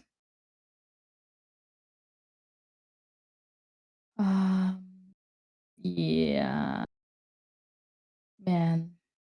I do acknowledge now that we are getting so emotional and spiritual. I do acknowledge that I am. This is gonna be my confession time. We have some time. I do acknowledge that I am slightly okay, maybe more biased towards Andrea rather than Alexandra, but I will explain myself. I one of the reasons is obviously because we are like really good friends with Andrea. We have shared the room together, but I think there is objective reason to that. I actually think that Alexandra, and I hope Andrea will not listen to this, but I think Alexandra, I mean, I know as a fact that she's just so much more mature and so much more ahead that she simply does not need any pep talking or like confronting or support. I don't think she has her own opinions on things, and I think she believes in herself and she sticks to that. Whereas I think Andrea, like, she's still like she's still kind of forming up, and I think that, and in her chest, of course, and I think that um it's actually like she can benefit more from me supporting her chess. I don't really think that Alexandra needs my support. I think Alexandra is doing perfectly fine without anyone's support. She's just way stronger than that. I don't know if that makes sense to you, chat, but Hammer, does that make I may have lost you somewhere in between there, Dina. I may have yeah. zoned out a little bit. I was And just very also happy that you were taking charge.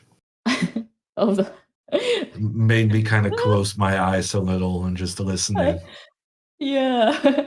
but not um listening, just fading into unconsciousness. I disagree. Dina Andrea could be a brilliant chess player if she was focused. What kind of disagree is that? That's exactly my point. I think well, we also talked a lot. We literally did lessons with Andrea on stream many times. There are YouTube videos out there. We did study chess together. So I am in the position to talk to Andrea. I am in a legitimate position to talk to Andrea about her chess and compliment her to make her believe in herself, because I've done training with your yeah. So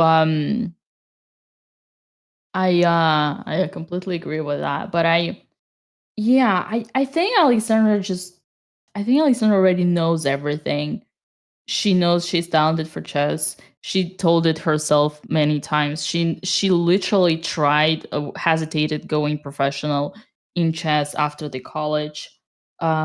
She would have if it wasn't for the fact, I think, that she got accepted to Stanford, from what I remember, before college, right? Before college. So, oh my God, she's here. She's listening. So yeah, that's my confession time. I really think that Alexandra is um accomplished and mature enough that she doesn't need people like me believing her, complimenting her, and like kind of, um, helping her improve. Whereas for Andrea, it's different. She's still a kind of, I think, um,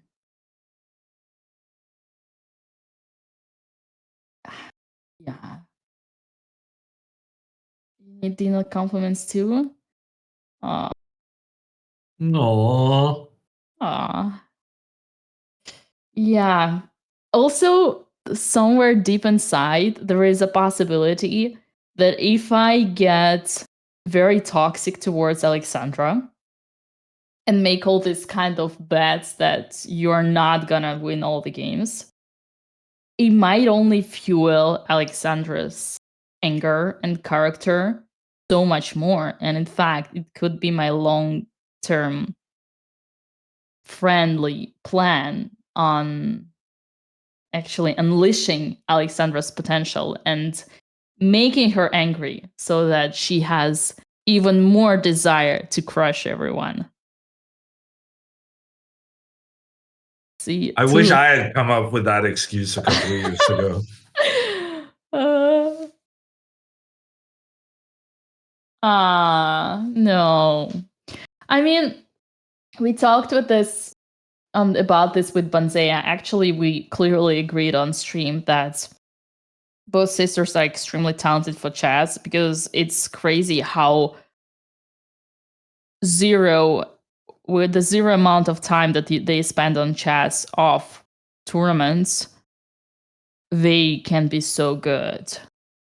Like literally, Andrea before our lessons wouldn't even know what's a backwards pawn, who is Carl and why is he bad. Minority attack, I don't even mention that.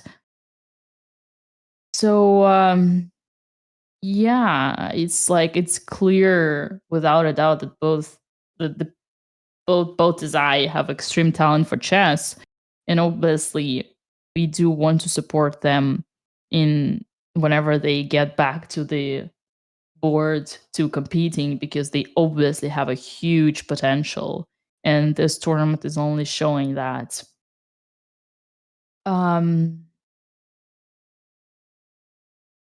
Yeah, like let's take this example. Imagine Alex was in this situation that Andrea has, played the perfect game, and then one stupid blunder and it throws half a point and you don't win. I feel like obviously both would be extremely upset and frustrated, but I feel like Alexandra has way more maturity into realizing that how much progress she would have done with her endgame technique and the skills, and how much stronger she become, and embrace that and see like the clear positive side, even if in the moment she would feel down. Whereas Andrea, I think Andrea would get more emotional and just not realize the positive sides and just get really like disgust from chess. I don't know, guys, but just try to put them both in the same situation. So that's also one of the reasons why I think that I hope that me supporting Andrea in a definitely biased way actually would be more helpful.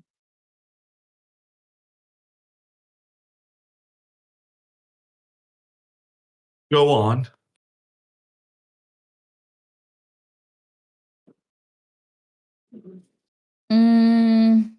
But you said Andrea wouldn't do the interview after she lost to Alex. Well, she was professional. I think she was professional. She knew that it was all for the show. Me throwing both under the bus. So she joined the interview. Yeah, but I was surprised. Yeah. Yeah. They traded a pair of pawns, Tina. Sorry, it's not laughing about the pawns. It's about the hammer should charge deal for this therapy session. Okay. Yeah. I'm not sure what I'm contributing. I mean, long Should be story the other way short, around, if anything. long story short, like all my support comes down to my theory that I just think that Alex is so much ahead of all of us that a humble humble woman like me has nothing to bring new to the table to someone like Alexander Botez, whereas Andrea Botez is still in you know, she's that little. Oh, we lost Cam. But don't worry, we're gonna get it's a rage quit. Wait, what is this? The Okay, little camera's chicken. back. How you Camera's call back. baby chicken? Baby chicken. Andre is still in the baby chicken stage, so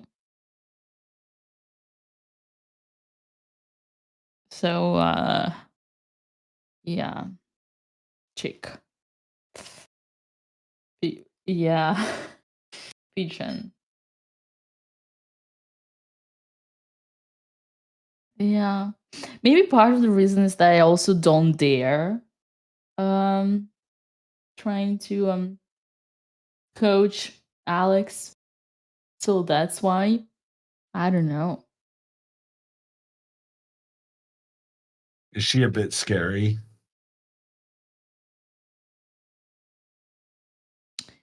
Yeah. I'm not sure I fully had the appropriate vibe here. Let me try and become a bit more somber to not make jokes while you're in your very serious No, philosophical please, stage. please. What people don't understand is like, I mean, if I love jokes, it's definitely that I expect having them like back. I definitely expect being roasted. I love being roasted. I think, yeah, for me, the most important feature in the characters, one of the most important is the sense of humor and obviously sarcasm. I love that. Please, Hammer. Yeah, I don't really have anything sensible to say on that. I am quite good with chess though. And right now, pawn to g5 is a very good move for white because the pawn is going to kick the king further away. And as the king retreats, white can actually start moving their king up. And Andrea, who only has one pawn remaining, her only way of winning this game is getting that pawn over to the other side. But white has just complete control, making sure that that pawn can never advance. And so this game is going to be a draw.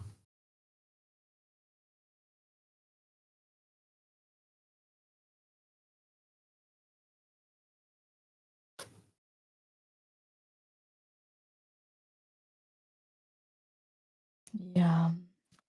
G5 is played.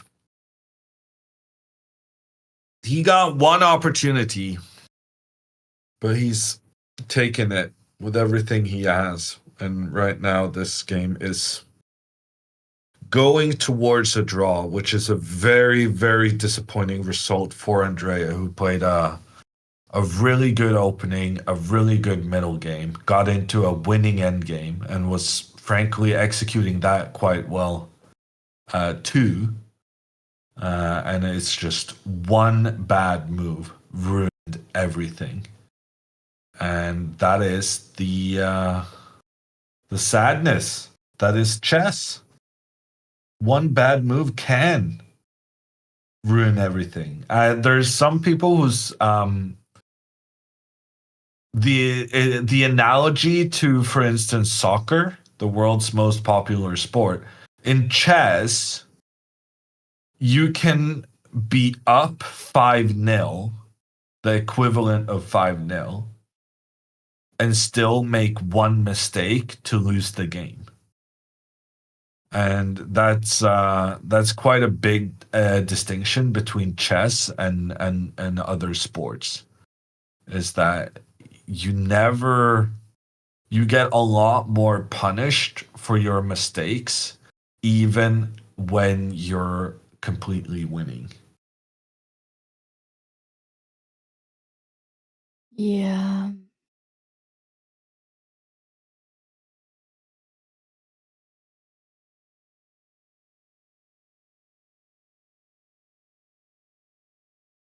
You need 5 mistakes in football to give up a 5-goal lead, sure, but Andrea, like maybe Andrea had 5 mistakes to get to where she was in the game, but only one mistake was needed to undo what she had done well.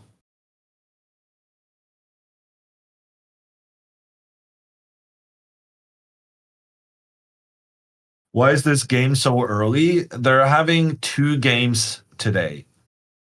So this is game 1. Hopefully gonna finish very soon. Because Dina and I can feel the energy being wiped out of our heads like a dementor. Well, for me, to be honest, right Rolling now, it's not as much the lack of sleep rather than the heartbreaking situation in the game that we're watching right now. And also, it's hard for me to deal with all the people who think that I'm being mean to Alex.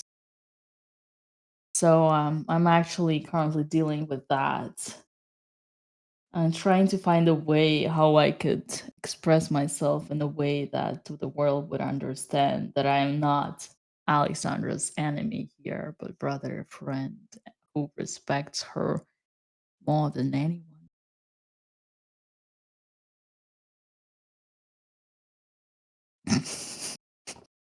I I'm mean, you keep creating these pauses, Dina, which are like, oh, now you say something. But no, no, like, no. what am I supposed to say to that? You're fine not saying anything. You shouldn't say anything just because I am looking at you. I'm kind of like I'm not just curious, but absolutely don't feel like you actually have to say something. I don't think you do. You create these pauses where it's like it's not clear that you're finished talking.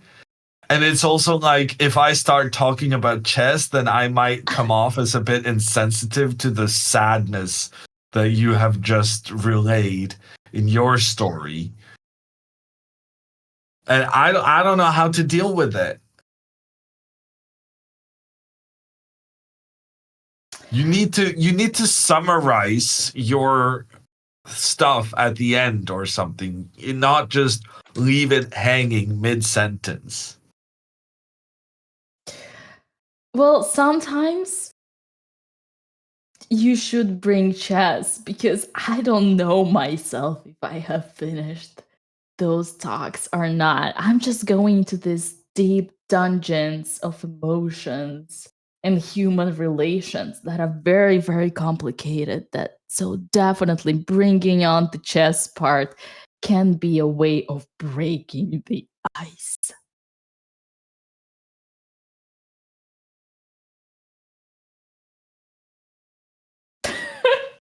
Yeah, but once again, I'm like, how do I continue from that?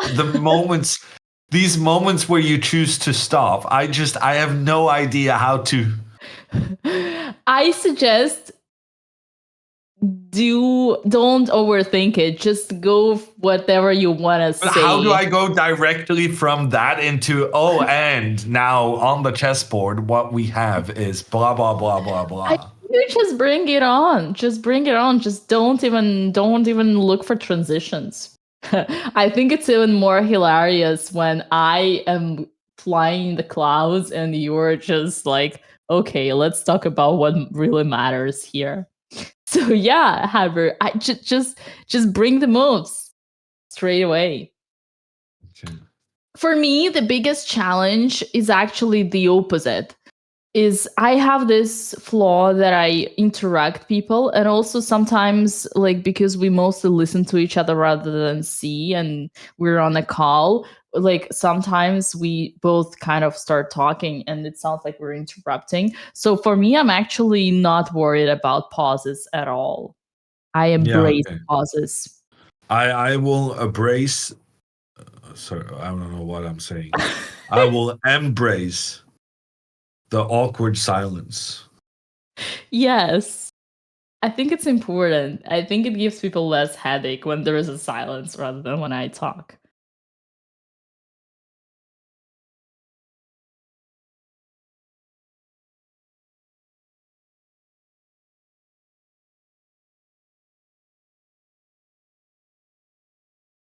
All right. Ah, you cracked. You cracked. Yes. I also saw the move. It was Rook A6. I'm just inputting the moves. Nice. The bright side about everything that happened over the last 30 minutes is that Andrea had time to accept what have happened. So by the time she's gonna finish this game, she's gonna feel less pain than had she agreed on a draw or like made them perpetual right after the blunder.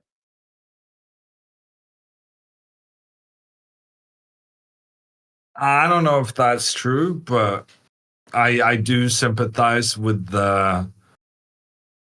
playing on for quite a bit in order to kind of in order to digest the results. I do agree that's a thing. Yeah. What do you say, chat? Can we You're do very song requests? Are you a singer, Dina? oh yeah, a great one.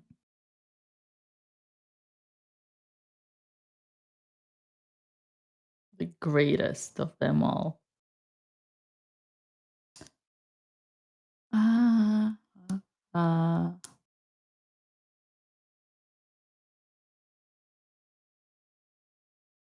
Now, rook to e4, and then the king will just shuffle. I guess after rook to e4, Andrea could go king h5.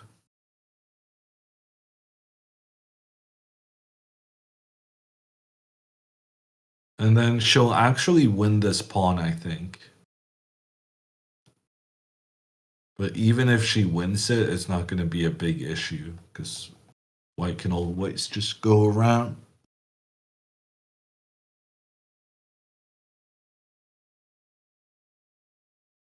Yep. He plays king g4 to avoid king h5. And now if Andrea gives a check, the king will go back because now the rook is no longer protecting the pawn. And then either the rook or the king has to retreat. But in either case, so Andrea's problem is that she can't be attacking with both her king and her rook because someone has to stay watching the pawn. And Right. the white rook cannot be kicked away because the pawn is controlling the f6 square, meaning that the king cannot get to a situation where it's chasing the rook away while also having some kind of attacking situation going on. So yeah, Andrea is stuck here. Mm. What is the chess etiquette of offering draws? Asks Luke. If you offer a draw, you should do so after you have made your move, but before you press the clock. This is important. So you're only supposed to offer a draw on your own time. But you're also, if you offer a draw before you've made your move, your opponent is allowed to ask you to make your move first. And then if you then figure out, oh no, actually, I don't want to offer a draw because I found this really good move, then that's too late. Once you offer a draw, the offer is stays, but your opponent can ask you to make a move before deciding whether to accept or decline.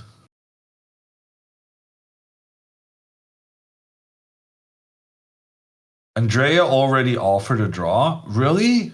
I don't think so. I think you guys are hallucinating. I think no, That Andrea, seems she would never do that. very unrealistic. Yeah. She has pride into her game that she built so perfectly.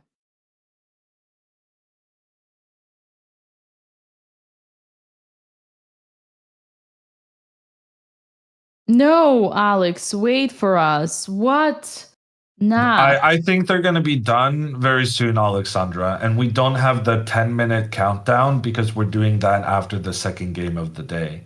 But if you're asking what you're gonna do after the interview, my advice would be to take a nap rather than walk, because power naps are a real thing. Everything which is under 45 minutes, though, don't exceed to more than 45 minutes. It's a proven fact. You know, us chess players, we actually do a lot of research in what's the best routine to save your energy, especially for double rounds. So after the interview, actually nap would be way better than a walk. Is it usually the higher or lower rated player to offer a draw, or does that not matter? Very good questions from Luke. That matters a great deal. That is part of the etiquette. The highest rated player offers a draw.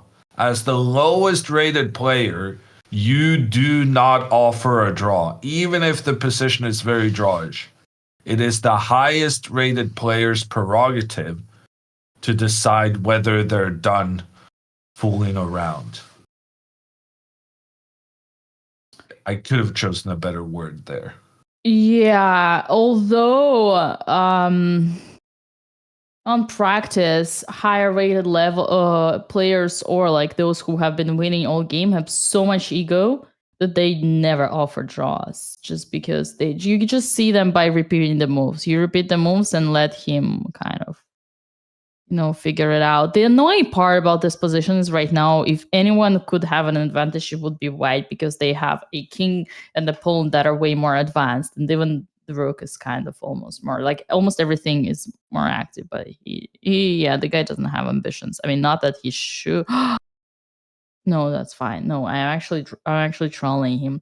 But I'm surprised. Actually, me saying that Andrea's opponent doesn't have ambitions is a compliment, because what it means in reality is that he doesn't lose his mind into, oh my god, maybe now I can play for a win, and doesn't lose the sense of objectivity and instead plays according to the position. So that's actually a compliment. Yeah. Man, he's bored. Have you ever offered a draw to a lower rated player? Many, many, many, many times. It's kind of like a trick good players use, that if you have a bad position, but you're playing against a lower rated player, you offer a draw, and they often let you off the hook. Because people are like, oh, I can make a draw with hammer, and they forget that they're completely winning. Yeah.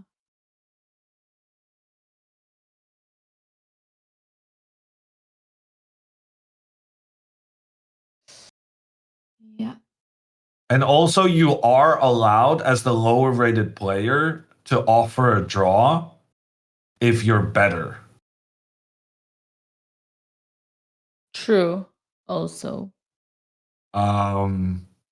So I played against Magnus last year, and he played the opening so badly that I had an advantage with black after 13 moves. And I was thinking to myself, I'm going to be so upset if I mess up this very nice position I have. So I don't care if I'm a bit better. I'm happy just to make a draw. And I got it into my head that Magnus might accept a draw because he was playing so badly. And I thought maybe he hasn't slept tonight or something. I don't know how I made myself think that there was a single chance in the world that Magnus would accept. But after the game, he told me that because I offered a draw, it made him super angry, and that he was completely determined to win the game after that. Which could have kind of worked out if not for the fact that I started playing horrendously badly. But like sometimes you can tilt your opponent into playing too ambitiously by offering the draw. But I don't recommend that. That is not etiquette. But when you play against Magnus, all is fair. Etiquette be damned.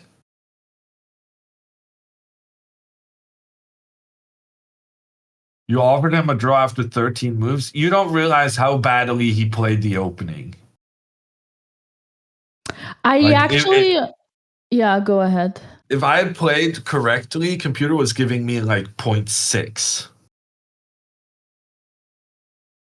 Yeah, Alex brought an interesting point. offering draw for tilting is smart. And I just realized I would actually do that. Whenever I would be down a pawn, I remember it would get complicated. And then I would offer a draw. Sometimes I remember how much it would tilt my opponents. And they would obviously start losing time. And then obviously regretting the draw. And similarly, I know for myself,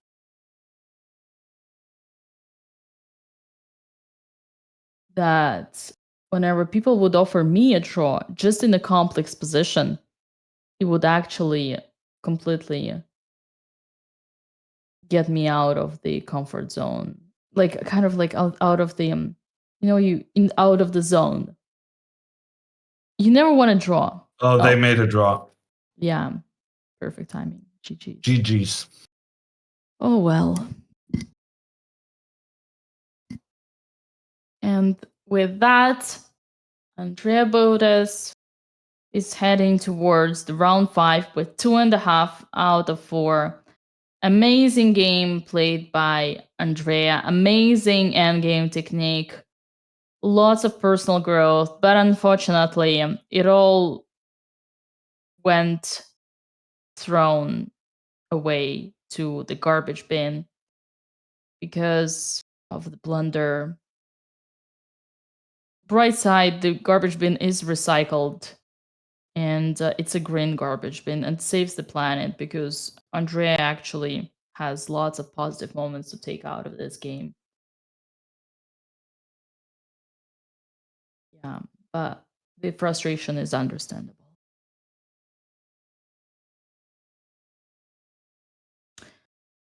Oh boy. She does not look happy. And she should Well, not. nor should she be. Yeah. She has no reason to be. She played. You know how what we say about these games? Chess. If chess is an art, then Andrea has been drawing this beautiful Picasso painting. And then the 15-year-old Italian boy came and spilt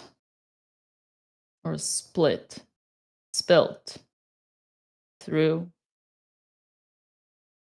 a tomato sauce on her Van Gogh Picasso portrait.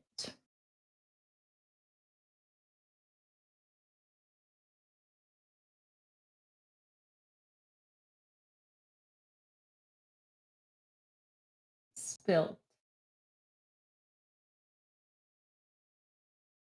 That's what it feels. I'm telling you.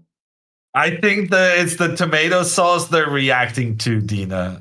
But I get ya. Yeah. I was following the analogy. Andrea literally painted the. Okay, let me type. While Alexander is joining us for the interview.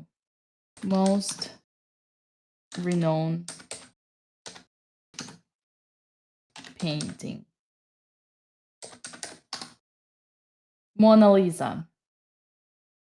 Okay. So Andrea was painting Mona Lisa. But Mona Lisa is not a Van Gogh.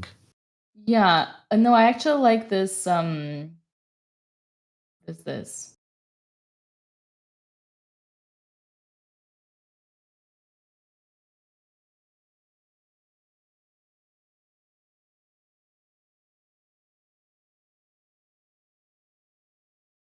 Hello. Hey, Hello. congratulations. I'm The gonna winner. start preparing to take a nap. Yeah, Thank we you. can tell. Yeah, I was preparing my sleepiness.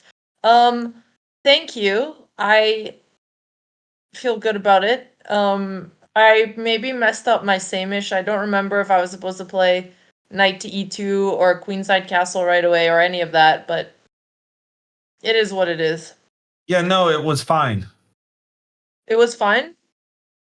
I mean, okay, objectively, it was not fine, but like in terms of the ideas that were in the file and the moves that made sense, I think it was perfectly okay. One thing I will say is that it would have been better if you had played King B1 earlier. Oh, can you show me where? At any point Oh, after castling your king. I thought I needed to prevent b5 though.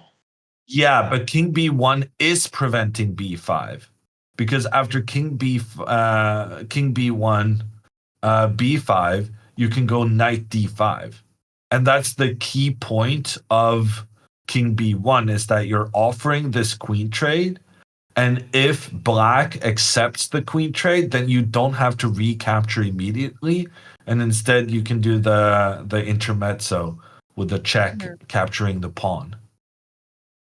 Okay, okay, I'll remember this for next time. And the I same I theme I had happened. crammed so many of the King's Indian lines that I just couldn't remember which was which, but that makes sense. I know King B1 was always I played. I thought was you just said afraid you of were B5. not cramming. You know me. I always cram. I try not to, but it is who I am. But it's not what we agreed to, right? Well, I didn't. Well, I reviewed a little bit, you know, last night and a little bit more this morning, but I can't help it. I can't help it. Yeah. Okay. Um so yeah, after so you played King B1 here, Mm-hmm. which was good. Better late than never. But after Rook to B8, I would have liked to see this Knight D5 idea again. I was thinking about it. I was thinking about it. This was the other move I considered. I just thought Knight C2 was so much trickier, but I could have just gone for the endgame, I guess. Well, the thing is, if he goes for the endgame, you get a pawn. Oh yeah, well sorry, but then what after Queen D8, what happens? After Queen D8, Maybe the computer Queen D8 likes I was just worried about. trading and going H4, H5. Yeah, I think after Queen D8 I didn't know what my idea was. Yeah, no, but And that I makes was sense. worried about trading the knights because I thought I'd be opening up his bishop. Yeah, no, that's a fair concern, but at the same time, you would then avoid the queen pointing down on your king. So it's a pro and con kind of situation. And then if it Yes, but I becomes a thought knight race, C2. I thought knight C2 also forces the queen from looking away at my king and keeps the bishop blocked. yeah, fair enough. Fair enough. Um, yeah, fair enough. Computer were giving some crazy lines, but I think in general you're right about your presumption. The computer was saying B5 is good here, even though it loses a piece.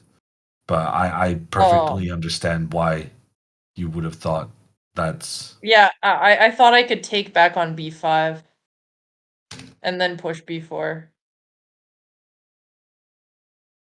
so you weren't gonna take and go E5?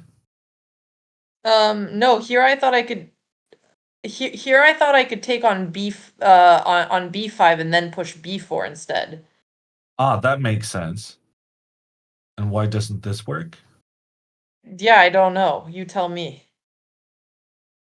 You're saying Queen A8 and then B4 winning. That's wild. I mean, yeah, my tiny human brain just assumed that black couldn't play into this line. Yeah, no, that's But I fair. guess That's fair. now, yeah. No, but I think that's a perfectly human, nice, perfectly fine approach. And then Queen C7, G4, I thought was excellent, very good. Were you thinking about attacking, or were you thinking about positional play? Um, I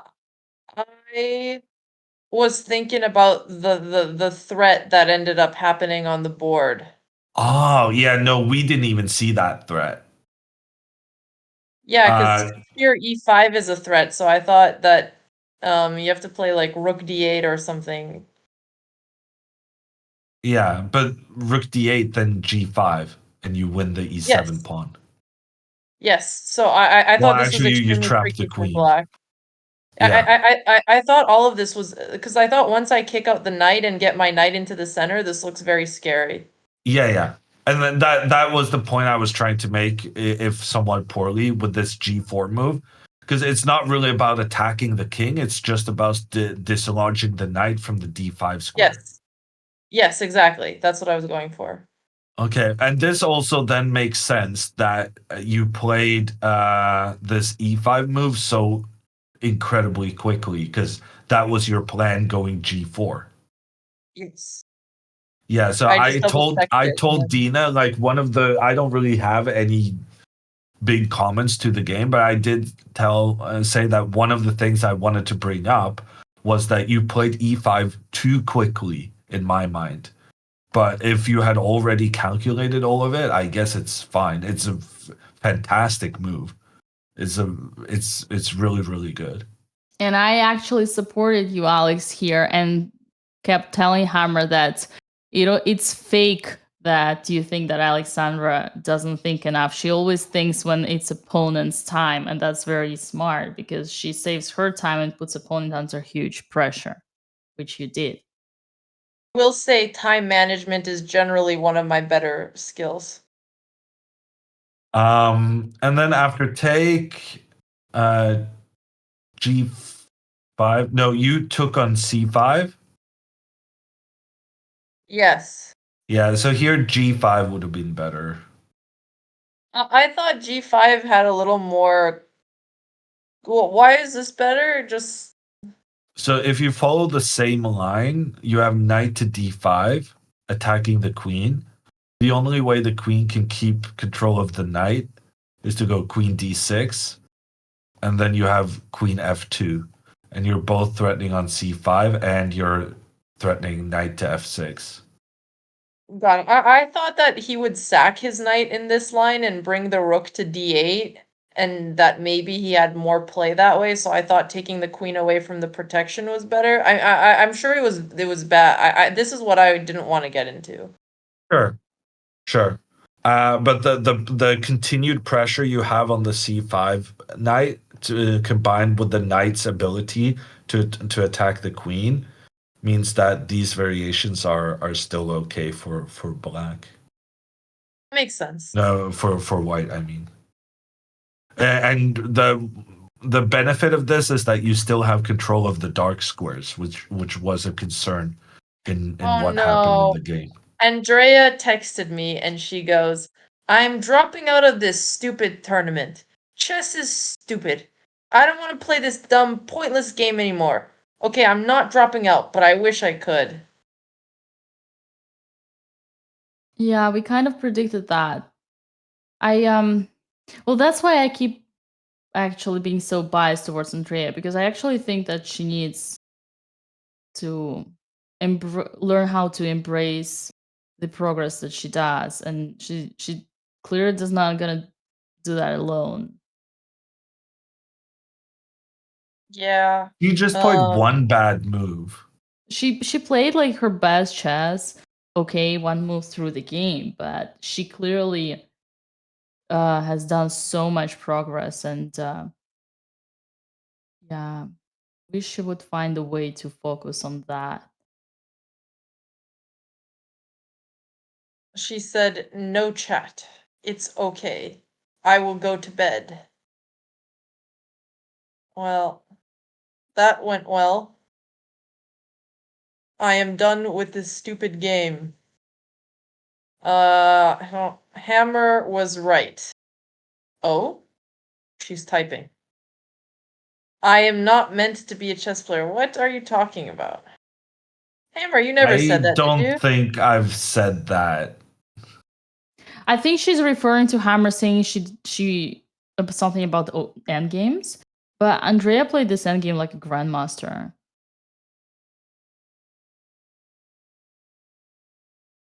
Oh, yeah, she's probably talking about the optimism. But Oh, man. today, Chet optimism Super. was justified. I mean, But- we're Yeah. so proud, both, like literally, of both of you guys today. Oh. Oh, when Hammer said you don't, the only way to not feel bad is to not play at all. Yes, yes, yes, that makes sense. Guys, Hammer didn't say that. I was just reading her text. We all know what it was referencing. Andrea's really upset. I think we need to give her a pep talk. Because she actually is feeling bad. She's not even losing that much rating though, right? Like very little, and she's I been don't gaining think rating she's every losing turn. any. I mean, literally, the girl played perfect chess, and shit happens. I said to her this many times. Me and Hammer have been in those situations millions of times, and Andre's not that miserable because she only lost half a point.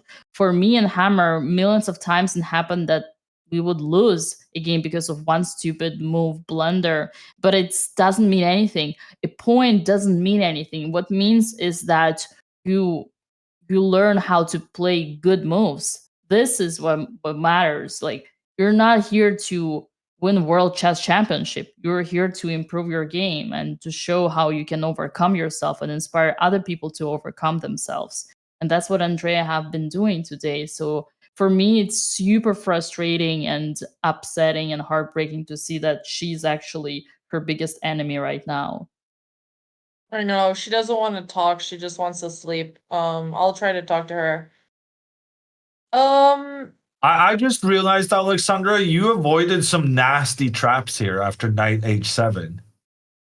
You guys played this phase of the game so quickly that I didn't even notice that if you had gone knight e4 first to attack the queen and protect the pawn, then queen c7, queen takes d7, and there's this checkmate. Did you see this?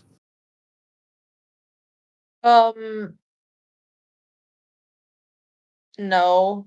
I Okay. think I just didn't want to complicate it, so I just took the bishop first. Okay. I And didn't want to what lie. was your assessment of rook to d8 here? Oh, I was most intimidated by rook to d8. I thought it would be hard to play. Yeah, very hard. Yeah. We were Yeah, I was very like, scared of this. yeah, I was afraid too. When he played queen c2, I was like, oh, thank God. I was scared of rook d8 even after bishop e2. Yeah, but then why Yeah, did no, you go bishop e2? because I We were couldn't find expecting any. queen back here. Oh, I that makes sense. I thought after queen e2, rook d8, yeah, queen a4 didn't look great either. Yeah, maybe I should have just gone back.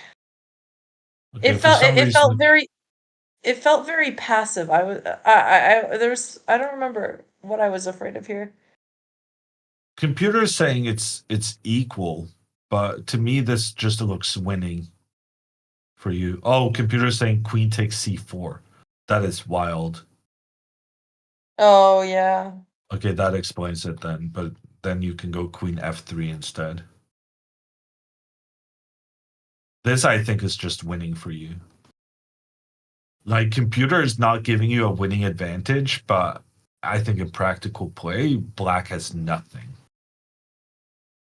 Because anytime you try and advance these kingside pawns with the queen still on the board, you get checkmated, Yeah. which is what happened in the game. Yeah, no, that makes sense. I mean, I was somewhat I was scared of the lines where I had to sack my queen for 2 rooks and then black starts pushing the pawns. That was Yeah. scary, so I'm really glad we didn't get there. Yeah. But to avoid that, maybe retreat the queen earlier, we thought.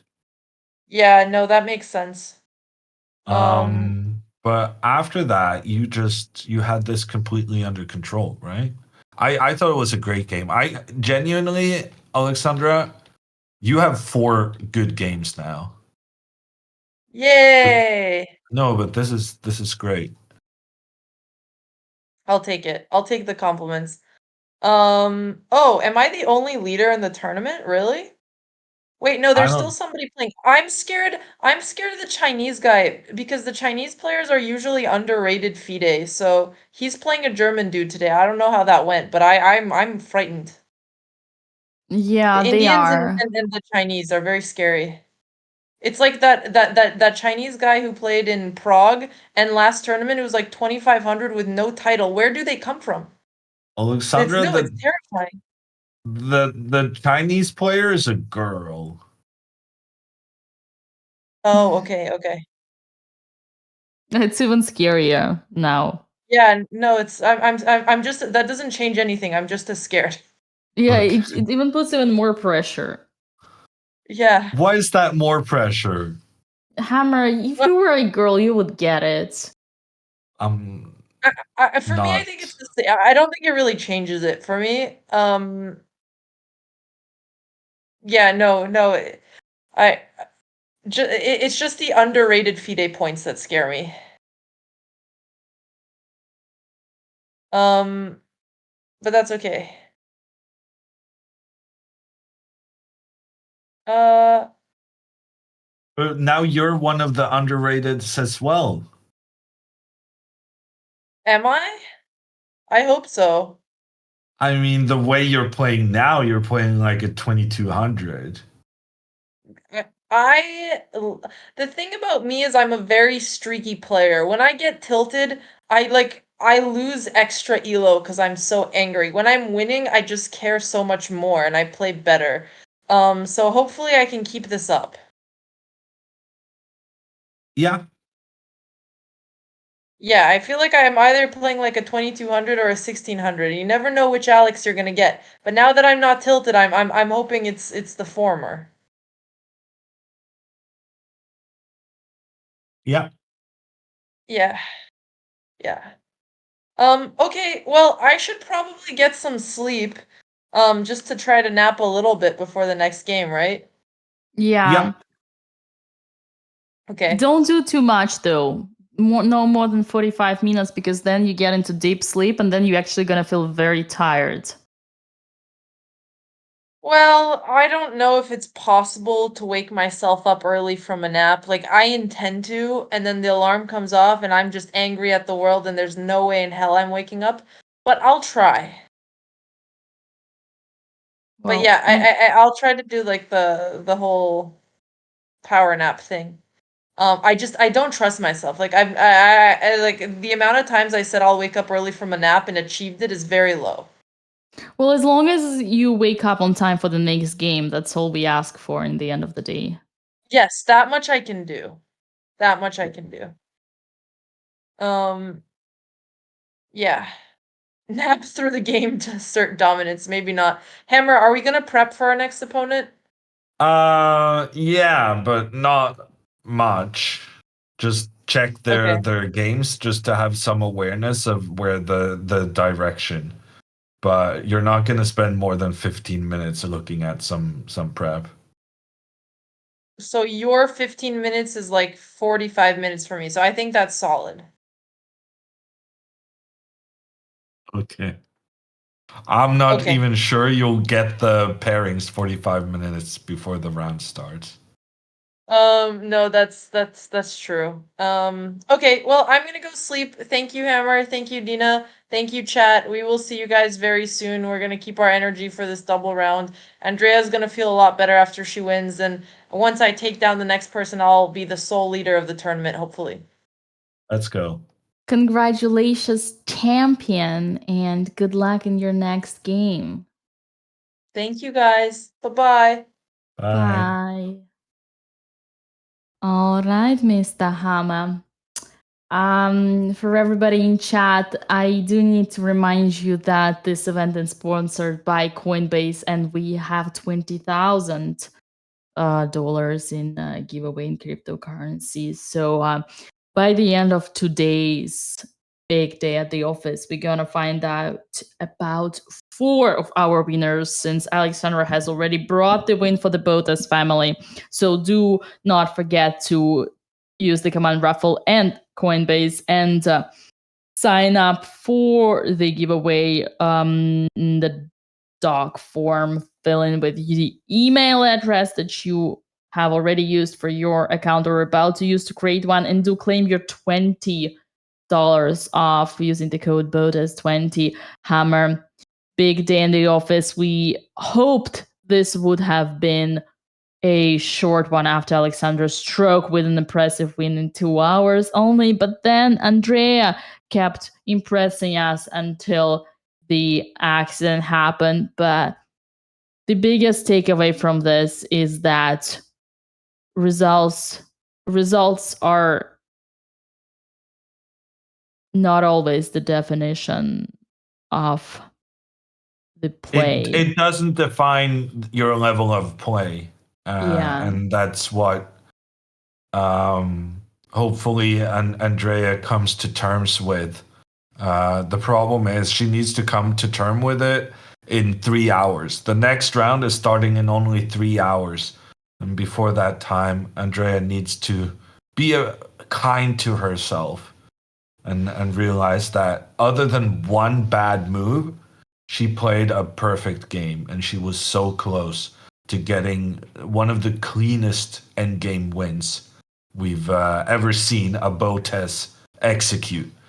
But there's another chance today, starting in 3 hours. That's 4 p.m. Europe, 10 a.m. Eastern, 7 a.m. Pacific. And we'll be back then. So this is not goodbye. It's just see you later. Yes, chat. See you in exactly 3 hours. We'll be right back. Have everybody a great power nap. So will we do. And see you very shortly. As far as for now, we are rating to Alexander Chess, who does the official game commentary for this event together with Grandmaster Miro. Thank you, Twitch. Thank you, YouTube. Thank you, Instagram. Thank you, X. Everywhere we have been streaming today. What a delightful 4 hours morning. And there we go. Goodbye, everybody. And bye-bye.